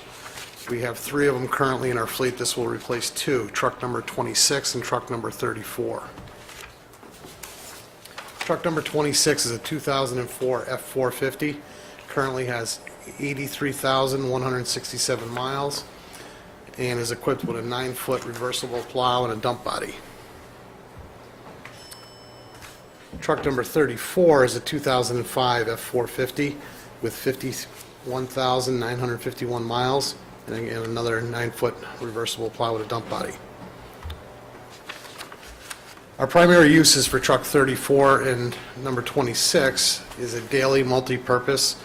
We material haul with them, roadway repairs, snow operations, and our reasons for replacing these are their age, condition, dependability, future repair costs, safety. In accordance with our capital replacement schedule, truck number 26 is currently in need of a new engine, and truck number 34 continues to fail safety inspections. A couple depictions of the condition of frame rails, bodies. Both trucks are experiencing severe body rot, especially truck number 34. Number 26 has experienced engine failure. The replacement vehicles are going to be a 2015 or 2016 current, depends which ones we can get on the contract, with a dump body, 10-foot reversible plow, sander controls, safety lighting system, two-way radio system, and the current cost is $74,000. The $74,000 comes from a state bid, and I have gone through MHQ, also Minuteman, and Minuteman is currently the lowest at $74,000. MHQ came in this year a little higher.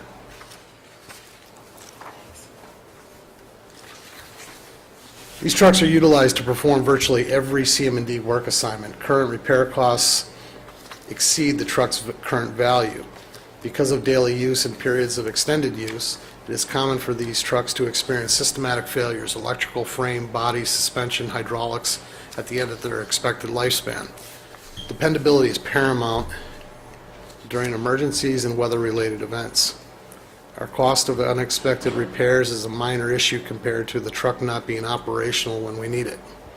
Breakdowns usually occur at the worst possible time, when the demand for their performance is the highest. Do you have any questions on the two one-tons? Next one up is our snow fighter. This is to replace truck number 22. The replacement cost is $190,000. We currently have 5 of these in our fleet. This will replace 1. Truck number 22 is a 2000 Mack. It currently has 47,735 miles, 6,370 hours, a 12-foot reversible plow, and a combination dump and sanding body. Our primary use is a frontline snow fighter.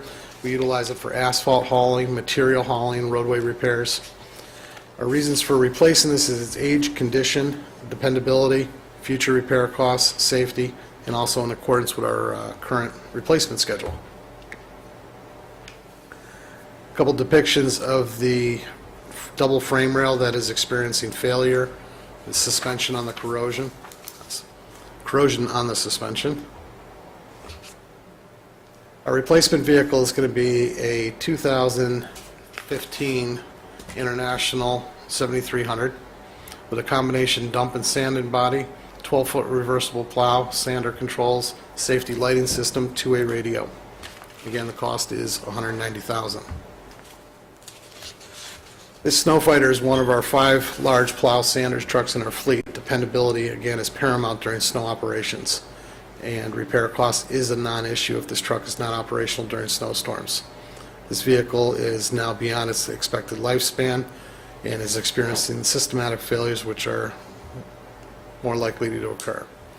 Given the nature of these trucks and the way they're utilized, it's common for them to experience these systematic failures at the end of their expected lifespan. Can I ask a question about that? This is only 48,000 miles. Yes.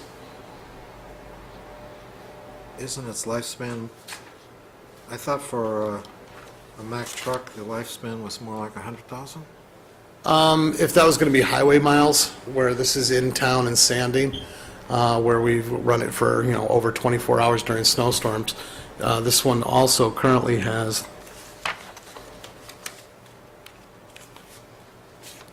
it's a 2000, so being 2016, we've gotten our money's worth out of it. So it's 16 years old. Yes. So what is the standard mileage target for a vehicle like this that plows and sands? Obviously, as much as we can get out of it. However, given the way they're utilized, the conditions, the chemicals that they're exposed to, we do wash them out after every snowstorm. We do the best we can with their upkeep and their maintenance. But again, they are used heavy. Good example would be last year where we were running these trucks for 36 hours straight.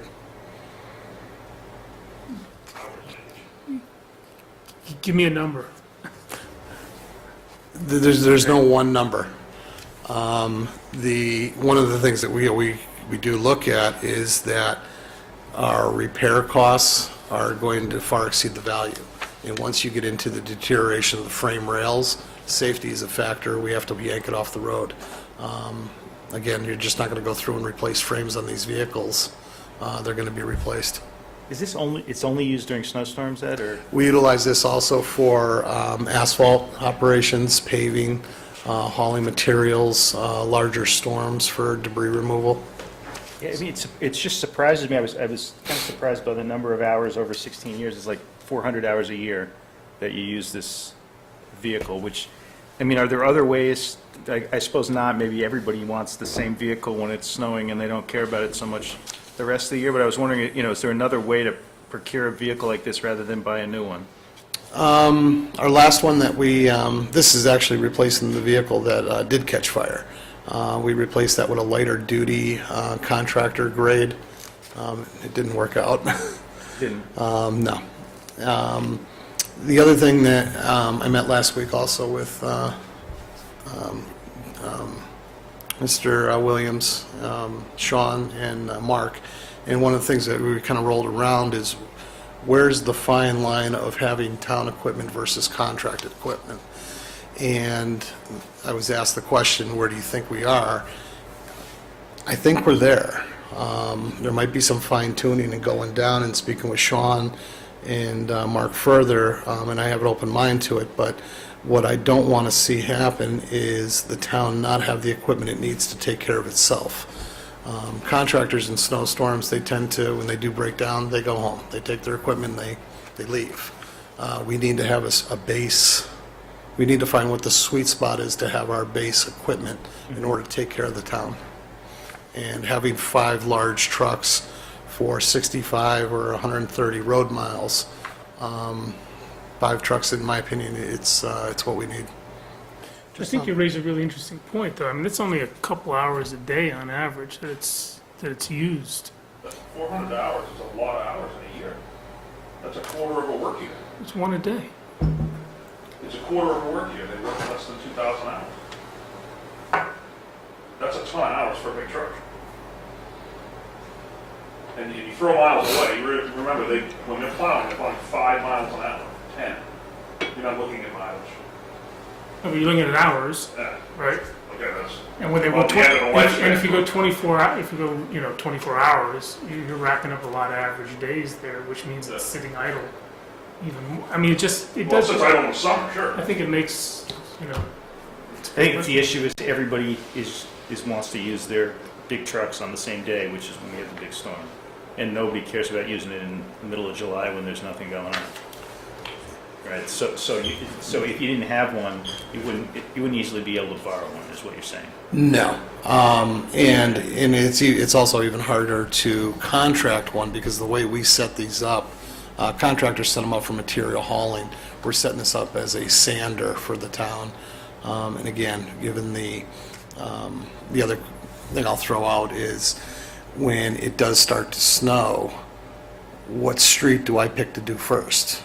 What street do I make the safest?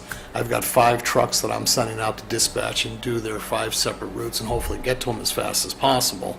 So in dispatching 5 trucks throughout the 65 miles, it's the way that I can quickly ensure that the town is going to be covered as fast as possible. Is that a typo? 65 miles? The state told me 56 miles in Sherborn. Is it a typo on their end or is it a typo on our end? I'm currently trying to get to the bottom of that through Chapter 90 to get that raised. Yeah, it's just a transposed digits. Yeah, that 6 and 65 5 and miles 5 comes and from 6. the town clerk's office. The state thinks we have 56. Um, And that would give us more money if we It had would give us more 65. money, however, their list comes out of the highway, and what they may not be taking into account would be Pine Hill, Village Way, Cemetery Lane, other roads like that. Do we have 11 miles of those other roads? You think? It's a lot of distance. Yep. They may not have kept up with some of the roads we've adopted. Let me just go back to that 100,000 figure that I mentioned, that, because I've been through discussions like this in other towns, and other people have told me that Mack trucks should be rated for 100,000 miles. And I don't doubt everything you said, that in Sherborn that hasn't been the case. Is there some way that we could operate these in a different way that would get them closer to the 100,000 than we're doing now? Yes. Buy a $350,000 truck with stainless steel body and take better care of it. We're not going to offer it. That's a pretty cheap truck. Well, what do you mean by Go back to the truck. taking better care of it? What way could we Well, better you- take care of it? You spend more money. You'd wash it every other day like Weston does. But we can't do that. We have to pay to wash our trucks. A lot of money. Why do we have to pay to wash a Because truck? we have a tight tank, we don't have sewage treatment. Costs a fortune. Can we drive it to a different town that has sewage and work out a deal and have them wash there on a more regular basis? So it costs a fortune. What about when the basketball team does a car wash, do you take them down to that? No.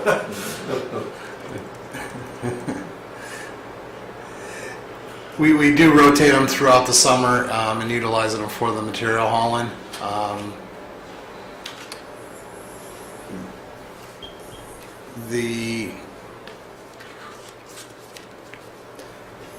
We'd like to get more miles out of them, but again, it's the way we utilize them, the town and the operation. Has anybody done a mathematical computation that if we did spend $350,000 for a stainless steel truck, would that be cheaper than spending $140,000 and having to replace it after 6,000 hours? That's the loader. This is 190. Yeah. So- Push that back. Part of my comparison is the truck that we're replacing. It wasn't a stainless steel body truck. It wasn't anywhere near what people were buying. I understand, but sometimes if you buy quality, it'll actually be cheaper in the long run? One of the biggest failures on this current Mack truck is the double frame rail. They're currently not making the double frame rail anymore.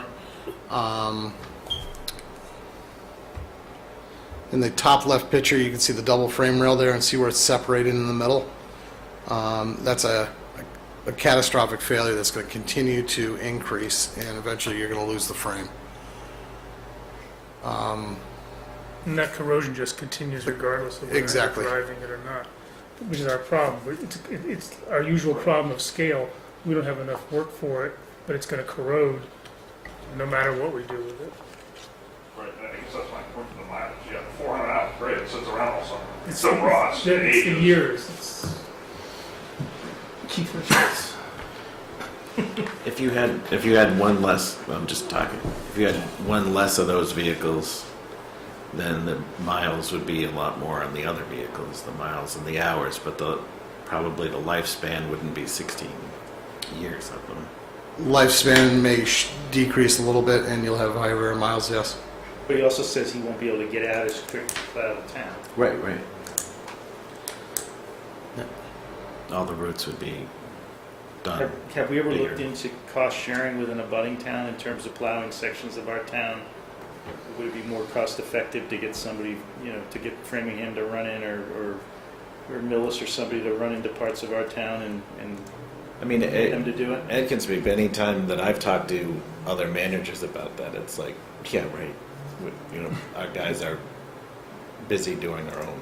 It's not worth it to them to get paid. They'd rather just have the extra work in their Yeah, town. I think that's why it might be just. Usually everyone's It's pretty another flat out, just like we are. contractors. Yeah. We have a couple overlapping areas, like over by Town Line Road. Well, that's what I'm thinking, places like that. Millis takes care of that for us. They do, okay. But we also take care of, we'll hit the lower bridge on 27 and we'll turn around. So we've got a couple reciprocal areas like that.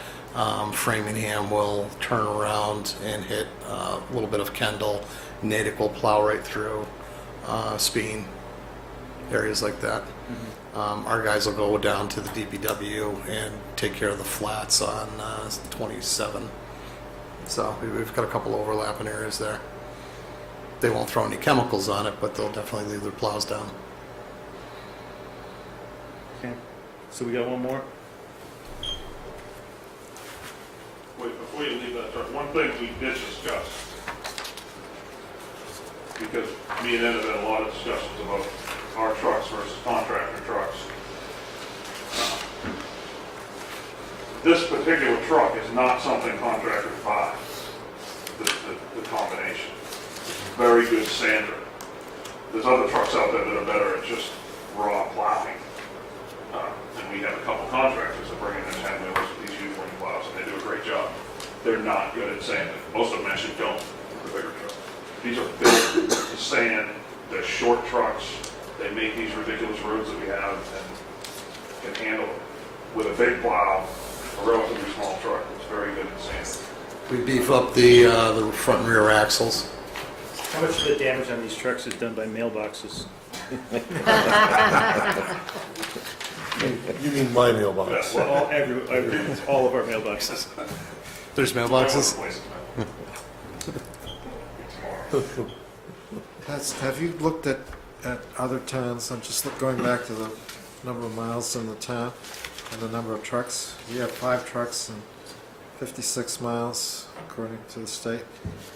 So that's like 10 miles per truck. Is that the ratio that other towns have, is 10 miles per truck?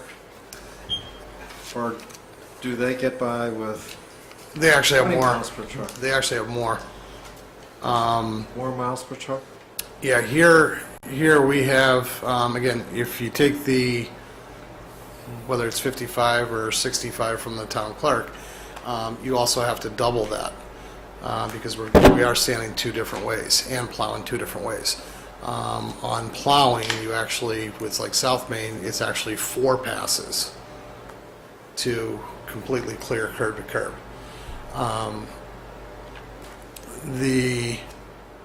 If we were to dispatch all 5 vehicles and get to all 5 sanding routes, it takes each truck approximately an hour and 45 minutes to 2 hours, each truck. And that's to effectively take care of the town. Why do other towns get more miles per truck? Or have the trucks take more miles? I can't attest to that. I've worked for other towns, and we usually don't even look at the mileage. We look at what the repairs are, the condition of the truck. This truck was actually slated to be disposed of last year, and where we couldn't expend the insurance money for the replacement, we actually had to keep this truck in service. Looking at this truck now, I asked Warren, what's going to take, of course, the question was asked, do we really need this truck this year? And could you put it off? And the answer was, yes, we could put it off, but we're going to spend $10,000 in springs, you're going to spend new tires, we can keep expending more money and then ultimately have the frame fail. I'm looking at the theory of having 4 trucks that would be 12, 13, 14 miles per truck per route, as opposed to 10.1 miles per truck per route. And if other towns are operating trucks, let's say at 20 miles per truck per route, why is it that Sherborn needs to be at 10.1, significantly less than other towns? What is it about Sherborn that makes us need that 5th truck in order to get down to 10 miles per truck as opposed to some higher number? You know what it's like to drive one of those big trucks down Hunting Lane? Compare that to driving down Speed Street Native. Think of how many miles you can plow on Speed Street and Native versus how many miles you can plow on Hunting Lane, Rochelle, Prospect Street. You're going at half the speed. The routes are You're taken. bouncing off stone walls, other cars, trees.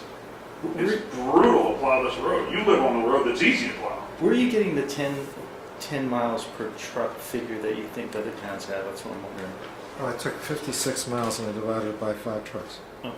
That's 10.1 Probably basically. lane miles is But more now, relevant. but now you're talking about 14 miles per truck in another town, right? You said we'd be closer to other towns. Is that what you're saying?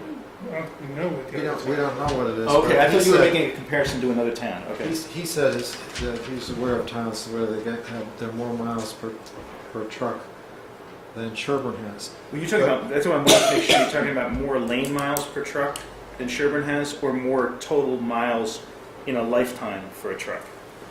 We've gone back and forth on a couple different things. That's why I'm asking the question. I was talking about in a snowstorm. He's talking about lane miles. I just want to make sure you're saying the same thing, Ed.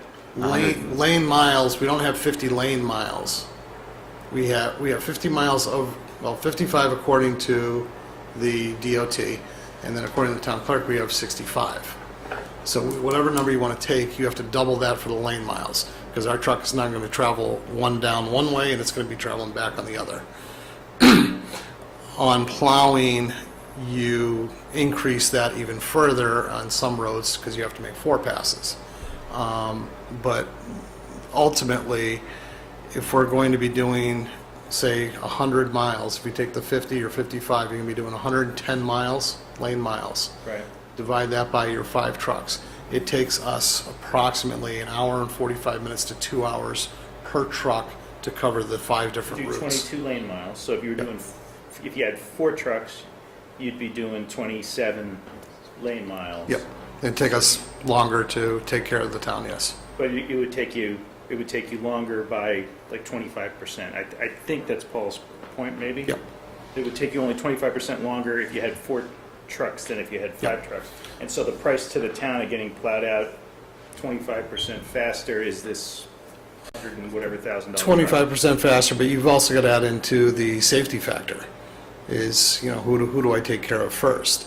This truck also, in addition to the sanding routes, it's allows us to have a larger truck with a much wider plow for plowing operations, where you have 5 of these trucks also dispatched in their plow routes in 5 sections of the town.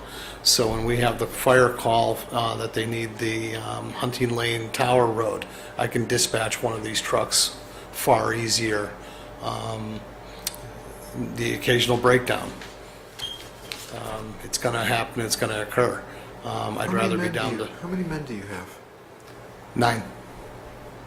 And I have a sense, and maybe entirely wrong, but I have a sense that you have a lot of pieces of equipment that do all kinds of different things.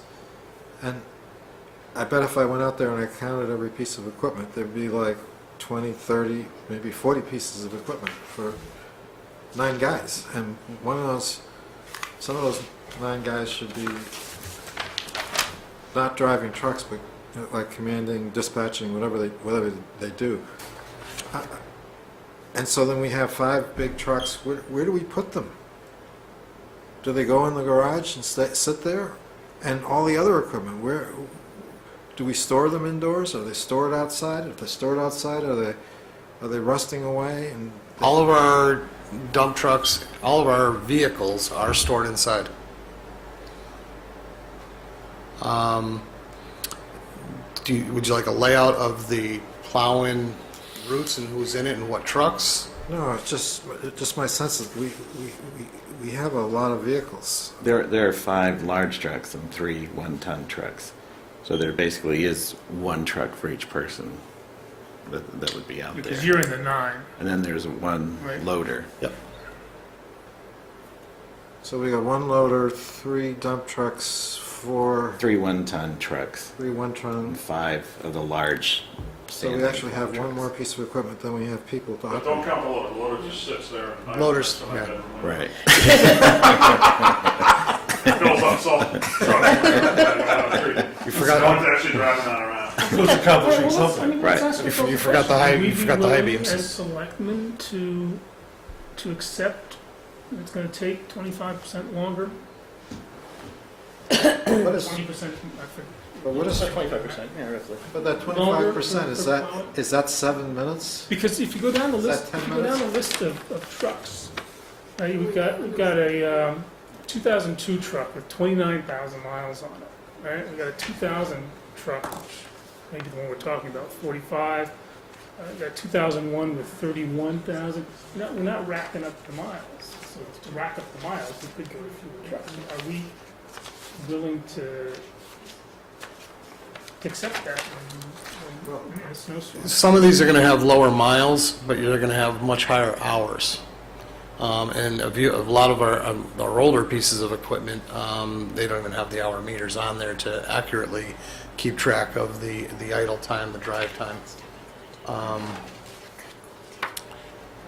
Well, because somebody said earlier that equipment was rusting away, whether we use them or not, and we don't use them during the summer and all this kind of stuff.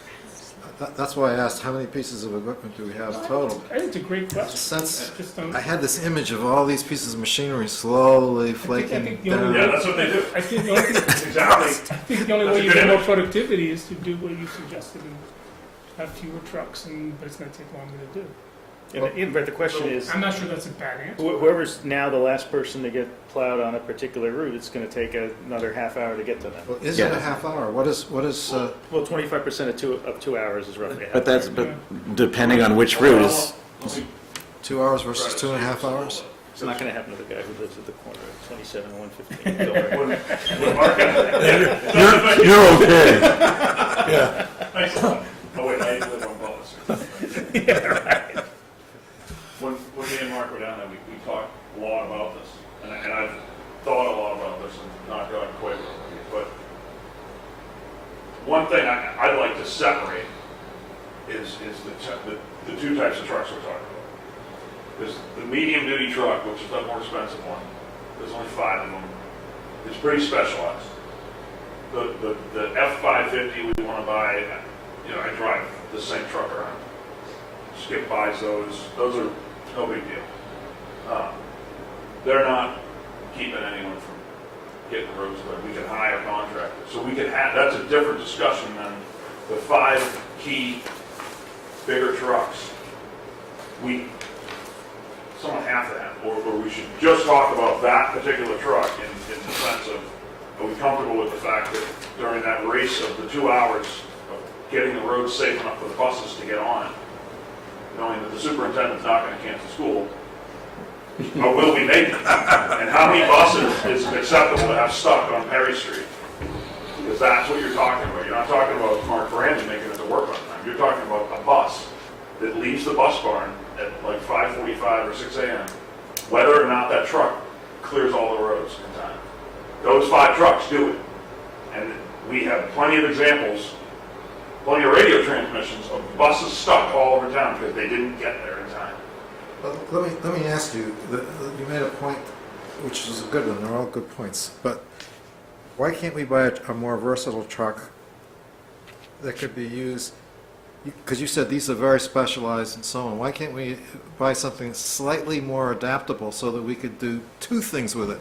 It can be used during the winter and for these, and could do something else, so that instead of 400 hours, we get 1,000 hours a year. They do. They have plates in them. It's a full in-body sanding unit, and we drop a plate in the bottom to protect the track system, where we utilize it for asphalt hauling. We use it for material hauling and roadside repairs. So they do get alternated and used during the summer. But having these 5 units to take care of the core town, and again, we've had a no snow year, so I don't want that to kind of cloud everyone's judgment, but think back to last year. Last year, my 5 trucks here were the only ones that could push back and take care of the snow. If I didn't have these 5 trucks, I'd be really hurting last year, and you wouldn't have had the safety and the roads cleared like we did last year with that amount of snow. These trucks push bigger snowbanks, taller, higher. My 1-tons are disabled after a 20-inch storm. These trucks haul and take care of the town. Darrell, you had a question, and I didn't get a chance to call on you yet. So I had a math question, but maybe it's partially answered. I was just wondering how the snow plowing contractors fit into it, but maybe it's that these are specialized in supplementing those. So when you talk about, I wasn't sure if that factored into that 25% increase in amount of time, if it's being done by contractors also, so that it spreads it out. So just Definitely factors into it. I'm trying to keep it from getting too confusing. Okay. It definitely factors into the other trucks. Ed's comment was he sends 5 trucks out to plow the whole town. So I think Darrell's asking, is it really the whole town with just those 5 trucks, or do you have contractors picking up pieces? Oh, those 5 trucks could never plow the whole time. No, for plowing operations, we do have contractors. The contractors do not have any sanding units. Typically, anybody with a sanding unit on a larger truck, the state eats those guys up all day long and for what they're paying and the hours they give them. And they last 100,000 miles. Yep. Because they're doing it overnight. So it'd be longer to sand the whole town, but not to plow the whole town. A little longer to plow the whole town, maybe. But you could also make that up maybe with another contractor. And that's what I was trying to separate 2 conversations, because we can play around with that balance, and we talked about it. What with the 1-tons, or, I mean, you could have future discussions for a long time. No, but your answer before that, the buses are going to get stuck on Perry Street, doesn't sound like that's the right answer if we're not relying on only these trucks to plow. These trucks are being These used trucks to are sand. almost always teamed up with another truck. Okay.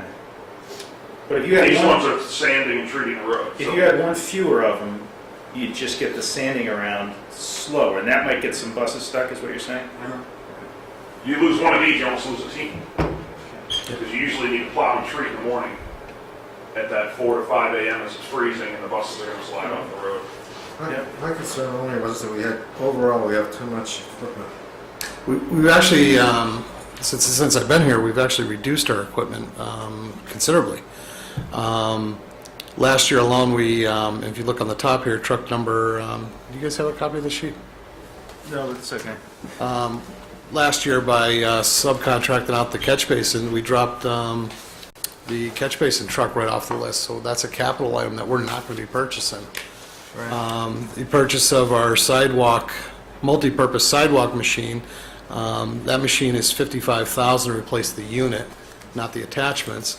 But our old unit was $110,000. So we reduced $50,000 right there. And replaced it with a multi-purpose that we can mow the sides of the roads, snow blow the sidewalks, and also have the forklift on it. So let's move this discussion along. Can we get on to the next truck? We got a lot of stuff to get through.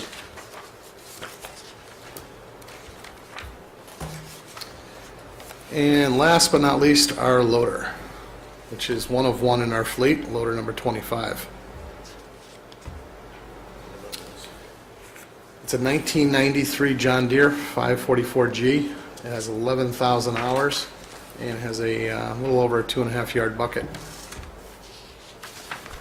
Primary uses for our loader is material loading, snow removal, snow plowing, debris removal, and storm response. This loader, reasons for replacing this loader is its age, condition, dependability, future repair costs, safety, in accordance with our replacement schedule. Currently, we're experiencing, we have warped wheels on this. We're looking at $10,000 to $15,000 to replace the rims, tires, and there, and the general age of this machine. This loader has been on the docket in the past. It's been up for discussion of when to actually pull the trigger and replace this. In my opinion, we're on borrowed time with this.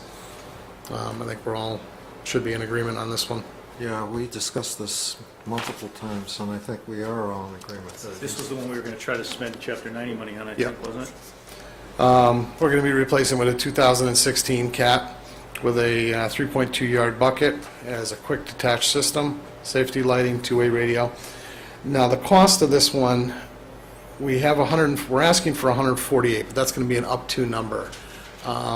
If our loader makes it to town meeting and we're able to trade this, our replacement cost is going to be 130,000. But in discussing it with David, we wanted to ask for this number as an up to number just in case it didn't make it. We had 140. 140? Go to the slide before. I mean, the cover slide for the loader. Okay. The 140 is what ties out in the capital budget and what So typo in that capital last budget page. has. So let's fix that typo, I guess. Yeah. All right, good. Anybody have questions on the loader? No? Ed, thanks. Great presentation. Yep. Thank you. Thanks. So do we want to approve it? Vote to recommend those, is that what you're saying? Are we ready to do that? We want to have more time to think about them? What's the... Well, I gather that Ed is pretty adamant that he needs the full complement of trucks and loader. I'm in agreement with the loader. I'm going to follow Sean's lead on the trucks, and Sean My lead was on the medium-duty truck. I was trying to separate that. Which is the 190 The bigger one, the versus the 190. two of the other ones. Yeah. I wasn't selling you on the other two yet. Well, that's what I'm wondering. Is it time to vote, or do we have to have more discussions on those two?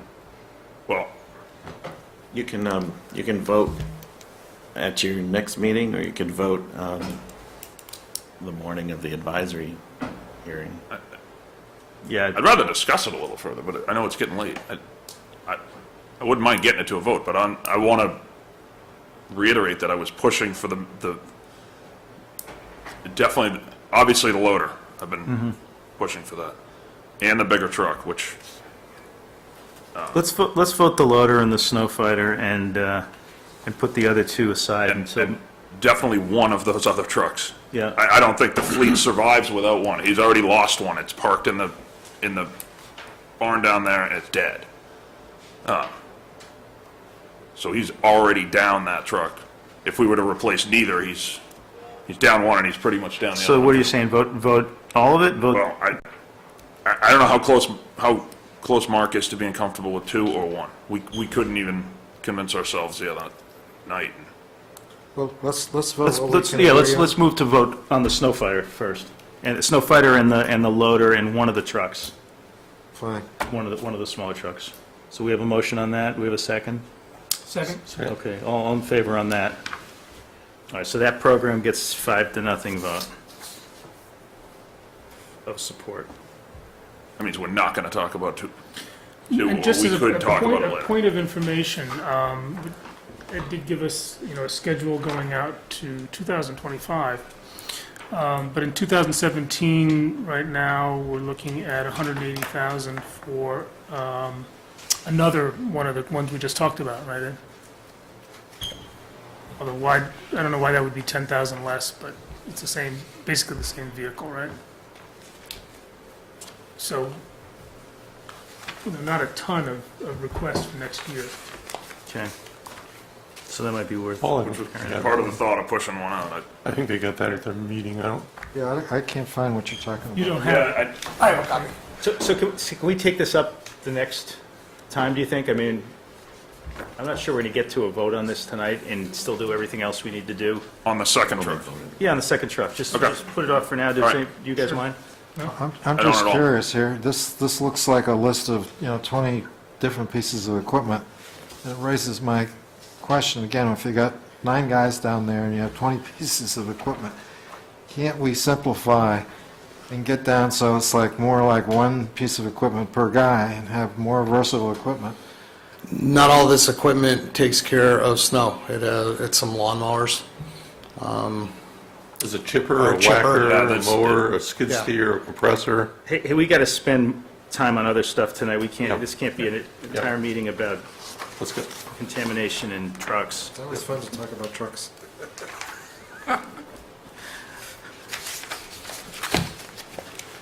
Thanks, Ed. Okay. That is true, though, isn't it? Trucks, you can kind of understand trucks. Yeah. All right. Boys and their toys. Well, in my Okay. sandbox, I used to play with little trucks, so. All right, so we're going to go through the rest of the capital stuff, I guess. Did you vote just the snow fighter tonight? We voted No, 3 and the trucks. loader. You did? Yeah, you got, you And guys one of got the it. 450s. You guys got to be following us. But- Right, and 1-ton truck, one of them. Yeah, yeah. I think, One of the one tons. That's what I. At least, You're right. we're going to discuss it again, we think. Right. Awesome. we did not vote on the second one. Okay, intersection improvements, 3,000 each for engineering plans for Washington, Sawin, and Washington Maple intersection improvements. Yeah, this was back along, there was, well, after the Sanger Street issues, it was brought up that there had been studies done at one time, and then there was some discussion that maybe we should devote some money to relooking at those intersections. So basically, the 60,000, we took what we estimated, or what was used for the Goulding Street, West Goulding Woodland intersection study, which is around 30 grand. So we just dedicated 30 grand for each of those 2 intersections. And what's going to come out of this that's different if we really have had studies done in the past?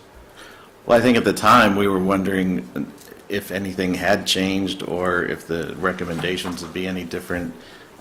But we haven't seen those recommendations, so I mean, does somebody have those? Which intersections? We're talking about Washington and There Sawin, and there. And Maple Sanger. Maple Sanger, but remember, if there's been other studies done, we don't want to pay $60,000 to have those studies redone. Washington Sanger has been studied ad nauseum. We've Yeah, had understood. Students study it from some Yeah, no, engineers. Northeastern. understood, that's the point. We had talked at that other meeting about the Sawin-Washington intersection. We didn't talk about Sanger and Maple Street. It was thrown out there. It was. Not by me. It was all by you. But Somebody said, let's look at both of them. let's look at everything. Yeah. Can I make a suggestion? We studied and passed working on an intersection that's not done yet. I don't know if it's a good idea to go to the town and ask them to spend more money to study before we've finished another project. Indeed. I agree with Mark. I think we gotta, With Sean. I suck- agree with I mean, Sean. this'll be the year to show it. We've had some hiccups with the tree and the moving the poles. It's a fair amount of money we're spending out there. We're not gonna stomach that every year. So I don't know, I think we might be getting ahead of ourselves. Good idea. Okay. So do we have a vote on that one? So I'd move not to support. Are we just going to take it off the warrant? Yeah. Yeah. Take it off the warrant. Do we need a vote on that, or Yeah. I'll second. I think it's unanimous. Okay, great. We're taking it off the warrant. Okay, David, you deleted a couple things here from the last go-around, did you? What about Yeah. the town buildings? Downtown beautification, what happened to that? The town beautification, when we met with capital budget this morning, they were thinking that it shouldn't be in the capital Okay, fine. group. So we discussed it with Irene, and she was going to make a recommendation to the advisory committee to move that 10 grand into an operating budget for those initiatives. Fine. Information technology you- management plan and IT improvements, is that the same thing? You should probably vote that. Well, I just So wonder, moved. Are those other two things the same? Are they in the same category? Are you moving them to some operational category? Information technology management plan, information technology improvements are now down under town building facilities repair. Okay, fine. So, motion on the downtown beautification to... To remove it, I moved it. Yeah, okay. Second. All in favor? Okay, so,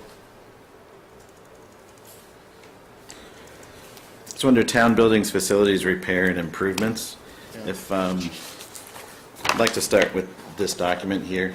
It's just a little more clear than all right, so working hang with on the one second, David. checklist. We're removing the technology management plan consultant and the IT, or we're just moving them down, so we don't have to vote on them, we're just moving over there. Right. Okay. Well, what about H? I don't think we talked about that, technology improvements. That's what he said was moving down. So he was doing IT, If you look at this list, this is, I'm looking at item H, not, yeah, they're a little redundant, aren't they?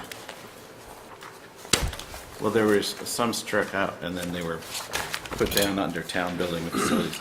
So if you look at the document that says Board of Selectmen, capital items, That's this thing that's all put together? yeah. yeah, so the detail is in the back, but basically the technology item that we wanted to move forward with is the voice over IP system. And I've got a write-up in here about the VoIP system, and we have a quote for $38,000 that's included in the package, a little over $38,000. And we talked to capital budget about that this morning, and they seemed receptive to it. And then the other technology item is it's various items for the police department. And if you look on the second page, under item B, technology, police department, we had Ben Stickney look at the IT needs over there. He talked about it with Kevin and some other vendors. He made a master list that totaled over, I think it was over $50,000 of items, and then we've scaled it back to some of the things that we thought were necessary. The largest chunk accounts for 4 vehicle laptops. Right now, those are about $4,500 apiece. They're Panasonic Toughbooks. Why does it say 3 years on the one that's crossed out? Because originally, we were looking at doing a town technology plan of and estimating $10,000 a year is what we're paying out of our technology and town buildings. We were going to wrap it up into a 3-year package and have that approved. And then I didn't think it made sense to be implementing something like that without having some sort of technology and building plan in place before asking for $30,000 for technology. Well, that was sort of my question, which is we're asking for 41,140 for technology, but we don't have a capital plan in place. And we went through the community compact for capital planning. Right, right. So, So specifically, the Sherborn Police Technology Replacement Schedule, Ben Stickney has developed this. And it actually outlines every single unit, if we have a warranty, and this is part of your handout tonight, and basically what the risk we're at and when does it need to be replaced. So the police department actually does have a good replacement schedule at this time. For the town hall, we don't have this level of detail ready. We don't have, it's this particular product on this particular desk. Is there a warranty? Is it expired? So that's why we pulled back on the town hall replacement schedule, and we're moving forward with the police. I think Diane's floppy disk drive is going to die soon, so Right. you need to replace that. One of the items within the Sherborn Police Department, though, that I worked with Ben this afternoon at 5:15 on, is there is a projector screen that was broken recently. Police station? Yes. Okay. That's used for traffic safety meetings, public safety meetings, if they have to do. Training seminars. Exactly. And originally, it was part of the request for 17. However, I moved that into the 16 request because I think that needs to be repaired more sooner than later. So is that part of the 41-1? It's not part of the 41-1. No, it is in the 41-1. It's not part of the 41-1. That's only It 'cause changed they- at 5:15 today. Right. So David is still getting up to date on that, on that change, because there are repairs that are needed to the server room and the radio closet that actually can absorb that amount, that shift. All right, so I'm confused. Are The you re- saying the same thing or different things? Different things. No, I'm The not- 41-1 does not include the projector replacement. The But this piece of paper does. What I was bringing forward is 41-1, and it includes the projector. What Irene is saying is that Ben brought over another list this afternoon that had additional items on it, and she's pulling 5,100 out of mine and putting it in the current year to fix the screen, and then adding in You know what, the money. I think I'm to- not ready to vote on this one tonight. I can't even understand. Sure, we're keeping the appropriation whole at 41-1. The change did happen at 5:15, 5:30 tonight, so I understand if you need to hold it. Yeah, It's not a I don't problem. even, it's Not a probably problem. just the hour, but I don't even Sure. understand what you're saying. That's okay. The two of you, thank you, though. But Could I make a that's point? what- Yeah.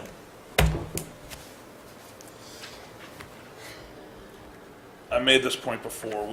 This is part of why we went after the community compact. And obviously, it's not going to have anything tangible for the planning of this year. But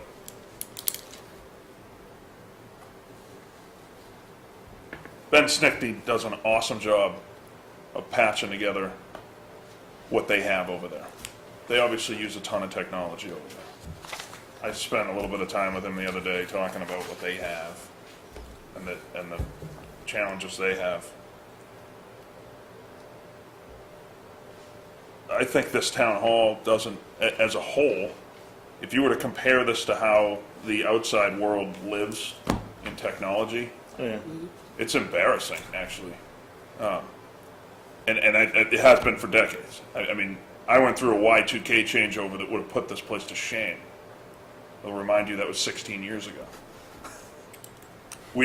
There's no consistency with how we purchase, how we, Right, that's right. how, our consultants, the fire department's doing one thing, the police department's doing another thing, which we're getting ready to do voiceover for like the third time. It's been a disaster the first two times we tried to do it. And the school's not involved. Our biggest building, our biggest network with phones that don't even work. Pine Hill doesn't have, there's classrooms with phones that don't work. The consultant is going to meet with them to make sure that the systems are compatible if they choose to go. Right. It seems like we're not getting ahead of any of this, but we're going to throw a bunch of money in. And I think I'm not just even thinking about holding back on what the PD says they need, but we need to move towards a coherent plan of what Well, let me just second some of that, because the community compact did have a component to help us do planning. And that piece, we never really aggressively pursued. It's Collins Center, some of us have good contacts with Collins. We could have gotten them here a lot earlier. We never asked to get them here earlier. So we put that out. So it's going to be a 2-year piece. There's another component coming down that's going to provide IT services specifically for towns, our website, all of that. We not only have to apply for it by February 29th, but when we get it, we actually have to do something with it. And to do that means we have to be grant ready. I've seen in lots of examples of times that the communities get money and they're not ready to do anything with it because the preparatory work hasn't been done. So we have a need, but part of that need is to plan it out so that we're spending where we need to spend. To use an engineering analogy, it's like we're trying to build a bridge across the Mississippi River, but we haven't got all the plans done.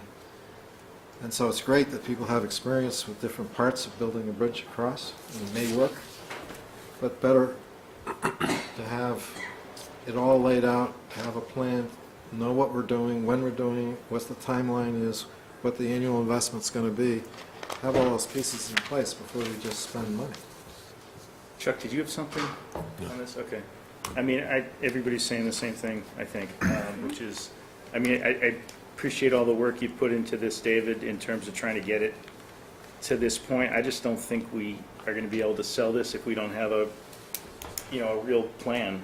And this is a plan, and even your write-up here says that it should be reviewed, and that the capital budget committee suggested we add a line for a request of $50,000 for an engineering study, right? So, That's for the, the buildings. the town buildings, so. Mike, the one thing, the one thing I would say, long-term, the idea of putting together a committee of IT experts and gurus in town, there's so many of them. I mean, I can think of 5 or 6 I want to head people towards that. who are I'm going to just keep bringing that up until, remarkably skilled, so. Yep. and it can just be advisory. And I'm not trying to dump this all on David. If we think David's going to be our IT, No, we get a lot of advice already. right, And we can't keep up with it. I know. So is there any part of this that we want to vote to support? Do we vote the PD stuff? I mean, I think it's a little. It sounds like it confusing. just changed if I. That's the thing, I so mean, that's if you want to just confusing. vote a dollar Questions amount. about the prices that we're paying on some of this stuff. The and bill- I'd like to hear more. Okay, and the building improvement stuff, we gotta revisit. And then the building management study, I think that's actually essential, that before you spend money on building improvements, you have. yeah, I kind of agree with that too, that that's. Yeah. Schools did it, they hired a consultant, he went through all the different buildings, he prepared charts for everything that needed to be done, then they spaced it out over, I think it was 10 years or 20 years. How much was David's got that. So we did it for every building, and that's what we brought to the capital budget, and it was $1 million. So we Have we scaled seen it that, back. David? Have we seen that? No, not this. I think I emailed the spreadsheet out. You'd have to go in and, I I don't remember did. seeing that. It's not the easiest thing to look at on a Oh, I computer. sent it to you. I Eyes think are we'd like to burning, probably but- see that before we have this discussion. I Yeah. think that would be helpful. so, let me give you the background.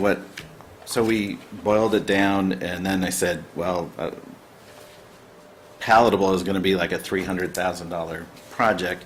So we just hit the major priorities: generator, roof, overhead doors and sensors at fire department, just the top items, and we were coming up at 600 and something thousand to take care of those items in 1 year, and then bumping the other 400,000 into, the next year.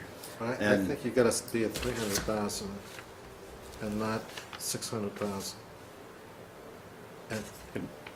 Because right now, I think you're facing getting nothing. Right, so but you're Agreed. looking at two fixing, Absolutely. replacing 2 Sure. I would have generators. seconded that. If you're looking at nothing, then 300,000 is a hell of a lot better than nothing. Well, nothing is what you've been. Well, paying yeah, last that's exactly where we've been. Yeah. Yeah. So We've it been took fighting 3 for every years single thing. to get to this point. So talking to capital budget, they looked at it and they said, this is a lot of stuff. This is basically equivalent to what the school plan was, but it's not an engineer. An engineer hasn't gone through and done this. This is me working with an architect and a cost estimator to come with some sort of plan and then prioritizing it. And it's not in, you could put $1 million a year for the next 3 years to catch up. And that's just not going to happen. So Yeah, I that's- think part of the problem is, David, we're getting this on sort of the eve of the advisory meeting. I mean, we have one more meeting between. We haven't been as closely involved in this as you have. I know you've spent a lot of time thinking about it and working with people on it, but I think we've got to be sold internally before we can support and sell stuff to the town. Right. No, what I told capital budget is I said, the only thing I can do now is use what we've pulled together as justification to spend the 50,000 to do. There's a couple things we got to do. like a plan. There's a handful of things we got to do, or they're going to break. Yeah.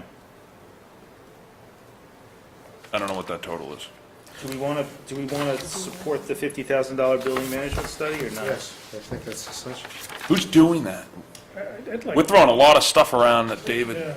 Well, we need who's the- doing that? We need the funds first. Much before like we your can- question of, we throw stuff at IT, who's Yeah, doing the that- voiceover, that who's... know what the scope really is. Well, I would be doing, we're trying to I'll mock, throw $50,000 at a person that works here that I've been saying we should have replaced like 10 years ago to manage this stuff that David's trying to do. we're trying to mock or mirror the school study that was done, I don't know how many years ago. That's a ton of work. I'm not, yeah, but Yeah, I'm, what he's saying, it's a $50,000 ton of for work. There's a consultant. committee, I was on it. Frank Hess is The up. Collins Institute should be helping us on that. The state's committed to provide the Collins Institute to help us put that together. If they don't burn it all up in consulting for process, then we can use some of it for, engineering assistance. I think we cherry pick a couple things we gotta do. The fire department has doors that are gonna fall off the side of the building. If you look at the A few things we bottom- gotta do. And next year, we're coming back with stuff, I think. If you look at the Well thought bottom out of plan. page, No doors, then it's just easier to get the engine out, isn't it? I know, but the heat bill goes through the roof in the winter. these are doors that close on the fire trucks if they're parked if they don't completely leave the building. And I said, well, how long has this been? How long has it been like that? Couple of years. Well, I was halfway through Pine Hill when they built that station, and it's always been like that. Wow. I'm one of a handful of people that haven't ripped a door off that building. So the breakdown, the estimates right now are fire station number 2 generator. Because they don't have sensors at all. Well, let's pick this up next time we talk about this stuff. But if you read this is all boiled down. There are only 5 items. All right, well, Yeah. we'll get to I didn't read get to I got read it. this. I When got did it we on get the this? eve of, it's Yeah. like 10 minutes before the meeting Yeah. started or something, so. Yeah, but just focus on, that's the only thing that we'd So, be yeah, so we're requesting. not ready to do that. Regional School District capital improvements, we want to take a vote on that? I think we have Not, heard from them. not yet, No? because they're looking at a different mechanism. They met last night, What's the and what do they you mean by may mechanism? use a portion of their excess and deficiency fund to offset this instead of assessing it to towns, to Sherborn and to Dover. They just met about that They last may night. use some of their excess to offset the bonding cost of this? No, this is not debt service, this is new Not capital this improvements. is just capital? Okay. Right. All right. Yeah, their debt We'd service still have is- to vote on it. They still can't do capital without us approving it. Doesn't matter how they Right. pay for But it. what I'm saying is, we may not have this assessment, so this whole vote would be, it wouldn't carry When are we gonna forward. know, when are we going Pointless. to know about this? My understanding is the region has another 2 weeks to come back with a So when revised advisory budget. meets, they'll have the answer? Correct. Okay. Enlargement, do we need to vote on the rest, the rest of these aren't capital items, are they? No. Okay, so we don't have to vote on those. Were we going to take votes on any of the other items on this? What happened to, where's the ambulance? It's in here, right? The ambulance is at the top. That's a Oh, let's capital vote on item. that one, okay. Are we ready to vote on that one? Oh, we've never had it presented. I thought Did you Neil- pass this Neil- out? Neil presented, no? Yes, they all get a copy. Neil's of it. presented Did I it miss in a the meeting? past. Neil presented on that, did he present at that Saturday meeting or not? Neil's presented it, yeah. The only challenge with Neil's original presentation is he was reducing his amount by the trade-in value. So if we move forward with that assumption, he wouldn't have enough of an appropriation to buy the unit, let alone trade it in. So we fixed the appropriation amount. So that's the 305,850. Nothing's changed on the ambulance. Where's the Right. 305,850? If you look on this sheet on the first page, it's the first capital item. Right here. Or if you look on the, Okay, so the thing Checklist. I got here that's dated I think 225 has it's the wrong numbers on it? Probably in there. if you look under Article 9 in ambulance, it says 285,500. That needs to be changed to 305,850. Okay. But what's bothering me is the same thing that came up when we talked about the ambulance fees. Most of my towns try to make the whole ambulance service cost neutral. Right. That It's is not. the cost of buying the ambulance, the cost of running the ambulance, the cost of everything should be paying for itself. It's the same problem with, I bet, we haven't done the math, it's probably the same problem we have with the truck. We just don't have enough business for the ambulances. It's a diseconomy of scale. It is. Yeah. If I can address that question, one of the ways we get towards that, like the other towns I was in, is you establish the ambulance reserve fund, and then you know your true costs of operations, Yes. and then you start getting into your fee schedule and items like that. Yes, We're establishing that this year at this town meeting for 2017 going forward. yes, but that's just an accounting tool, and it's useful for sophisticated people like yourself. But even without the accounting tool, we know what it's going to cost because you can figure it out from what we've done in the past. All the items that would go into an ambulance reserve, we can figure it out. And what I got from the testimony of the fire chief was that our operating expenses aren't even being supported by the revenue. That's before you consider the capital costs. Well, I'm assuming it's before we consider capital costs. Was his number short of the capital cost. It was His just number was off the operating. top of his head, by the way, too. Understood, Remember, understood, but it he's was acting. 200 versus 160, which Yeah, it was was his about 40,000. rough estimate. So does that not include debt service on an ambulance? It does not include debt service on an ambulance. What we gain by moving towards an ambulance reserve fund is actually looking at when your replacement schedule is for an ambulance, and then you start slotting in your debt service. Right. So you start doing your projection on your cost, and you start mirroring it with your fee schedule. But I think we're being advised that we need an ambulance now, right? We do need an ambulance. Definitely need an ambulance, or it's going to be, already you're going to be going down, losing whatever balance you have. And I don't know how many years that is before it would be wiped out at the current service. But you also have to look at that intermediate ambulance is going to be going away. So you're either going to be dropping down to basic life support, or you're going to be going up to paramedic. Right. And that's something that the chief is going to have to be looking at. So what are we looking at with this? Well, the reason why I raised the issue is I want to see the ambulance bought without any impact on the taxpayers. I want it funded. And that, the last one was, right? No, Believe it was. no, it was a debt exclusion override. I know, but I think we were, remember, you don't have the numbers because they just went away on the revenue versus, Well, that's With what the- we're building that. I understand. So you Actual can't compare it back to mechanism. 2005. Right. But what you can compare is we used to have a fire department with residents. And remember, when we got audited and we got whacked and fined, we had to start paying people at a much higher rate, 2 per shift, 24 hours a day. That's a huge change to how it was when we bought that last ambulance. We chose to keep the service, and we should talk about this a lot over the next couple of years as we're seeing the waning days of the fire department as we know it. But a lot has changed. Some we can't even change back. The way we were paying people was deemed to be not legal. So there's a lot to it, and there was huge cost savings in residents versus, But can we set it up, I mean, I obviously want to buy an ambulance. I want to set it up so that it's Yes. paid for out of the reserve fund? essentially with the equivalent of the reserve fund, and that all operating expenses to operate the ambulance is also paid out of that reserve fund. Then it needs to be utilized more. Yeah, or we need to raise the And prices stop- above Stop what standing the road. we'll sell. What happens when it goes, For fiscal year If we 17. didn't buy the fifth truck, we'd have more accidents, we'd have more ambulances. Yeah, we'd solve 2 problems. 10 after 9. I may very well change my business. All right, so guys, are we going to vote on the ambulance tonight or not? If not, let's stop talking about it and Hey. go on to something else. Well, can we vote on purchasing it? I mean, we're going to discuss how to finance it. I think Paul's idea is a Yes, he does. good one, but it's kind of pie in the sky. We're not going to be able to finance this and the ambulance service out of their revenues. I mean, we learned that tonight. We know the Not for revenues, fiscal 17, but Not I this think year. we can make that a goal going into 18, 19, 20. only if we get more utilization and higher And I'm all higher for fees. it. But we should just talk about whether the big red truck that's down there is staying for another year, and the merits of whether or not we need a truck. Because no one's going to suggest we just stop doing the ambulance service this year. Okay. So what are we Right. talking about?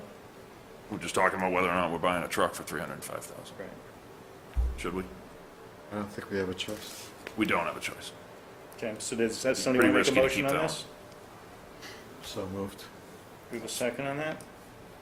I'll second it. Okay, all in favor on the ambulance? Okay. And now repairs to Pine Hill School, we may have already voted this. They actually reduced their number recently to $82,000. 82,000? 82. What had happened was the Not gonna do windows. the windows? The windows need to be put off for a year. Yeah, okay, so all in favor of doing the Pine Hill School, All in 82,000? favor of reducing it by 200 grand? All right, good, okay, so we're in favor of the Pine Hill School. They can use that money to buy an ambulance. I'm sorry, so what's the correct number for? 82,000. Okay, are we going to go through and vote how we feel about the different warrant articles at this point? Well, there's a couple of changes that have to be made, and some articles. Well, we definitely want to change those. For example, the old 24 is coming out, right? Can we start with the warrant in this document, 2 or 3 pages in, that says We got too much warrant stuff over there. items?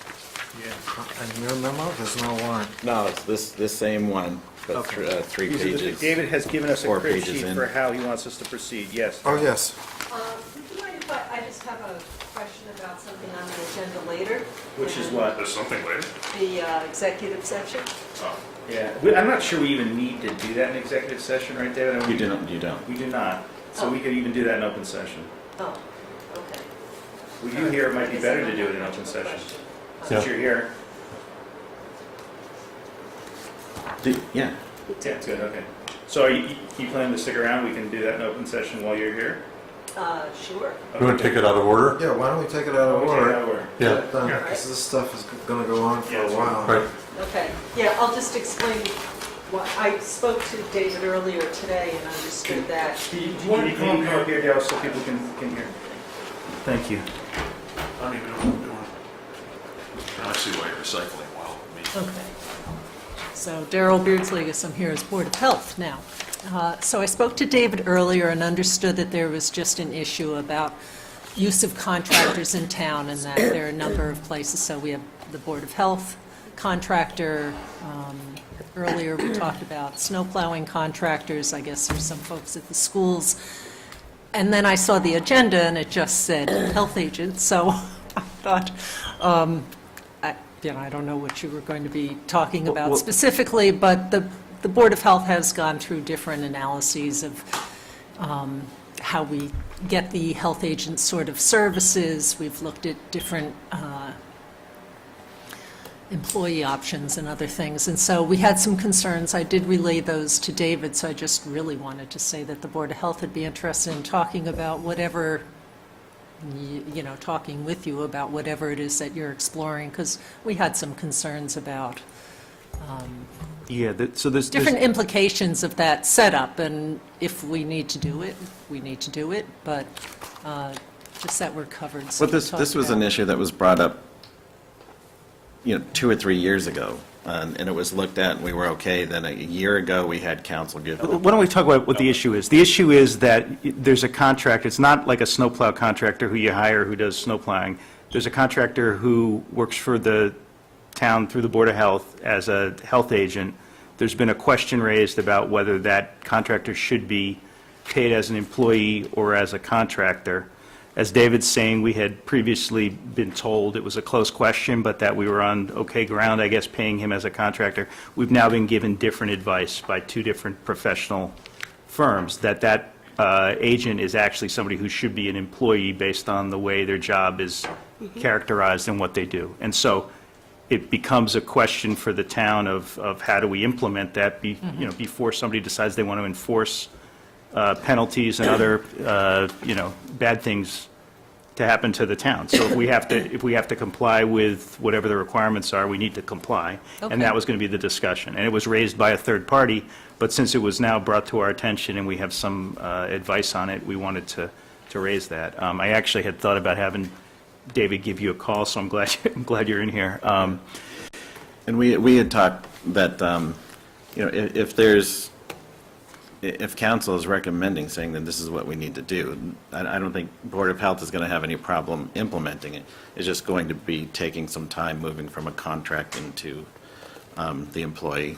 Oh, well, We we want- would have the things that I mentioned to you earlier that we'd want to Well, yeah, you... have council look Yeah, you're into, going to or discuss something, with how we'd council, and they're structure going to things, so- explain it to you, and you're going to explain your side of if you disagree with what that accountant's write-up was and what our council is supporting. And then we'll work with council on how to notify the contractor to get it changed over. But it's not something that happens like that. It's Well, there was also the issue of whether the contractor can be an employee in 2 different towns, and I think that's actually a bigger issue than just the compliance issue here, because it affects the Board of Health's ability to use the contractor or creates some exposure for the Well, contractor. Either way, that whether the person is a contractor or an employee, it's going to be the Board of Health's decision on what their supervision of that employee or the contractor is. So, are you talking about the hours? No, I'm talking working about hours? the issue that kind of prompted that inquiry, which was a third party who had raised a question about having employee who's under contract as an employee in 2 different towns, and whether that was a legal More than arrangement. 2. Well, then we'd be in big trouble with the building inspector right now.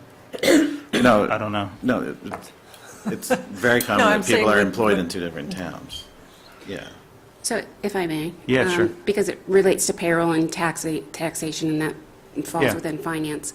A third party did bring it forward. There was a question if there was any IRS implications by treating this person as an employee versus a contractor. That's why we reached out to our auditors for an audit opinion. After we received the audit opinion, which is about a week ago, through David, he authorized me to contact Darren, our legal counsel, through Koppelman and Page, to ask him how we move forward, when should this audit opinion be released, what's our next steps, basically. And he looked at the statute, and he had indicated that you have to meet 3 criteria Yeah, within the statute. I don't think we need to talk about the council's advice. Okay, sure.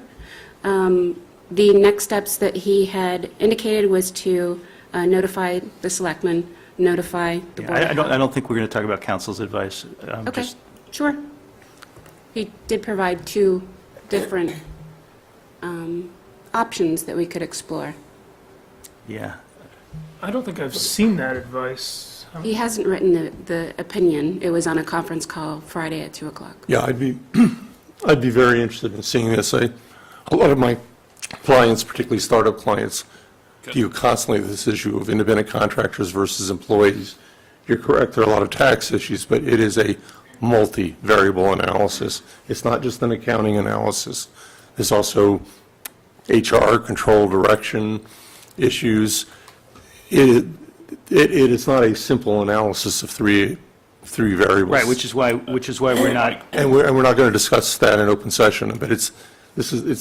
Can I suggest that we discuss it in executive session and we bring Darrell? Can she not be in executive session? oh, she could certainly be in that executive session. Well, I think we're missing the You're point. tiptoeing around it. We're missing the point that this thing is being raised because fundamentally the issue is this the individual that we want having, being our health agent? That's why this issue is coming forward. That's not our decision, though. It's not our decision, but it's one that the community is involved with. There's a lot of different feelings out there. It ultimately is a Board of Health, but I think all the technical arguments are all a subpart of sort of this bigger policy issue, and discussion of particular individuals, I don't think should be discussed in public session. Those are things that, whatever complaints people have or don't have about a particular individual shouldn't be.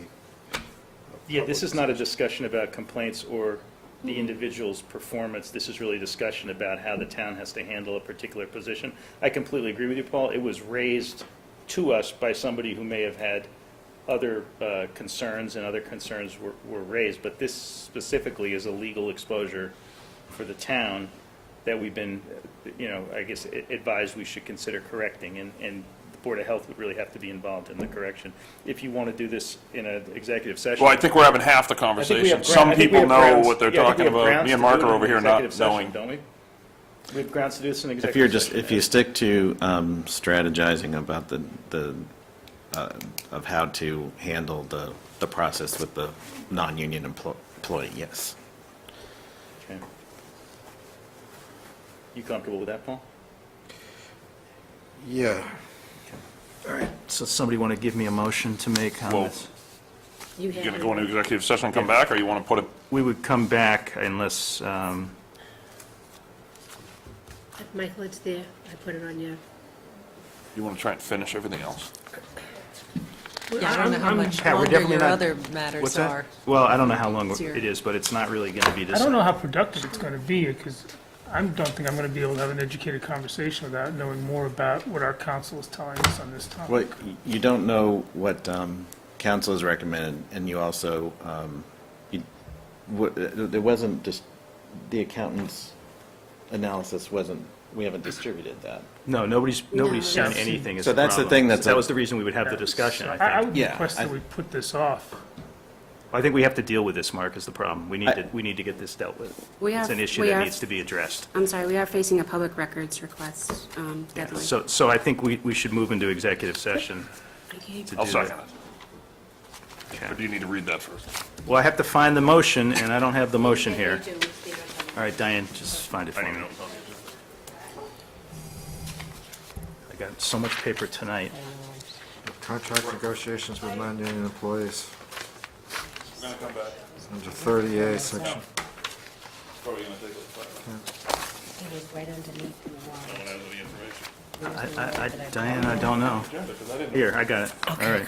I move that the Board of Selectmen enter into executive session under Chapter 38, Section 21, Exemption 2, to discuss strategy in regard to contract negotiation with a non-union personnel health agent. I declare the discussion of this in an open meeting would be detrimental to the town's position. The board will return to open session. I need a second and a roll call vote. Second. All right, second, Mr. Yan. Having a second, we now have a roll call vote. Mr. Durensis, Durensis votes aye. Mr. Yan, Aye. Mr. Colleen, Aye. Mr. Brandon, Yes? and I am also yes, having passed by a vote of 5-0. We are now in executive session.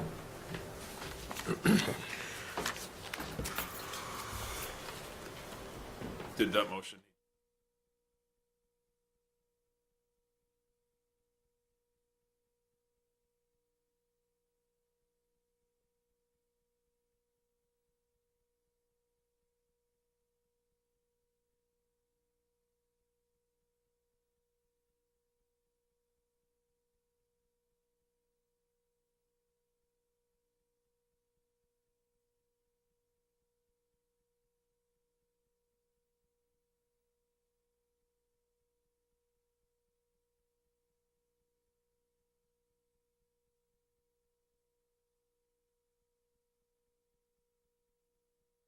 His name, you put a position in instead.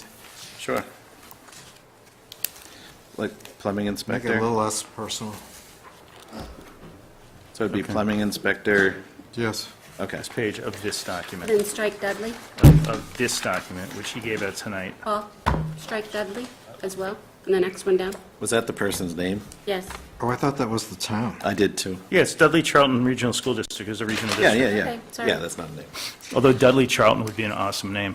So there's an, He's the warrant inspector. All right. so it's a very simple edit. Okay, so we're going to change that to wiring inspector on warrant Article 2. Oh, it's wiring. Yeah, right. On item B, we need to decide warrant article citation wording format for all articles. So this is something Paul and I had talked about. I had thrown in a brief description at the end of each article, and then the sponsor citation was Board of Selectmen on behalf of town clerk or whatever. I'm But opposed to that. it's the brief description that Paul didn't like, so we could take out the brief description and just leave the citation with the sponsor. It has a significant political impact. Like there's a series of articles that say that they're for economic development, like Article It was supposed to 14. be helpful, but the actual way you're. and Article 15. But I know if we present those articles as economic development articles, they are simply going to run into a whole slew of people who are opposed to economic development. So And my reason for supporting these is because they're health issues and environmental issues and not economic development issues. So rather than having a long discussion about what is this purpose of these particular articles, we should just go with a standard warrant, which just has, that is It was- sponsored by the Board of Selectmen. Right, right. It was intended to be helpful and I agree with descriptive, Paul. but. Excellent. Just get rid of the description All right, part. I think and we're all it's just the agreeing, citation. so we can move on. Okay. And then C, you already voted, Okay. which was the beautification Yeah. part. Under item B, under I'm sorry, C, David, I'm sorry. Where are you? when did we vote on, This, the downtown beautification thing, right, when did we vote on that? when you were discussing the capital plan. That's when I you. don't know that we voted, you just crossed it out. You crossed it out because you said capital budget told you to move it to a different place. Not this. Yeah, it was voted. I had Right. removed 5-0. Maybe it wasn't. To move it 5-0? Oh, maybe we did I that gotta then. forget my stuff. I'm not gonna- What do I know? I think I asked you to move it so that we could. Yeah, we asked to increase remove the it. We said we budget. would remove it, 5-0, we voted. Okay, I took a note. I thought we were going to move it as operating cost, not as It is. budget. It's an operating budget Okay, cost. but the vote on it's going to be 4-1. I don't support it. You don't support moving it to an operating budget? I don't support the expenditure of the $10,000. Well, we haven't gotten to Without that more point yet. detail. That's the, okay, Yeah. then I I don't even understand misunderstood. where are you? I finally found the document. Okay. Look at this place. So this 10,000 will come back to The us. third page. Got it, thank you. No, that's a question. I'm trying to figure. Yes. The third page of the document. Because I'm with Chuck. Yes. At the bottom. It's going to come back to Item us. C. All right. Article 17, transient license waiver article. The placement of the bylaw needs to be determined. Paul and I discussed that the new citation for this transient vendor could go in 3 different places. It could go under 2 different places under power and duties of elected officials, or it could go under a new section. All right, I'm going to ask you a question. Where do you recommend it goes, David? You're the town administrator. Where do you want it to The go? easiest for it to stick out is under its new section at the very end. But Paul and I just said we didn't really know which you guys would want.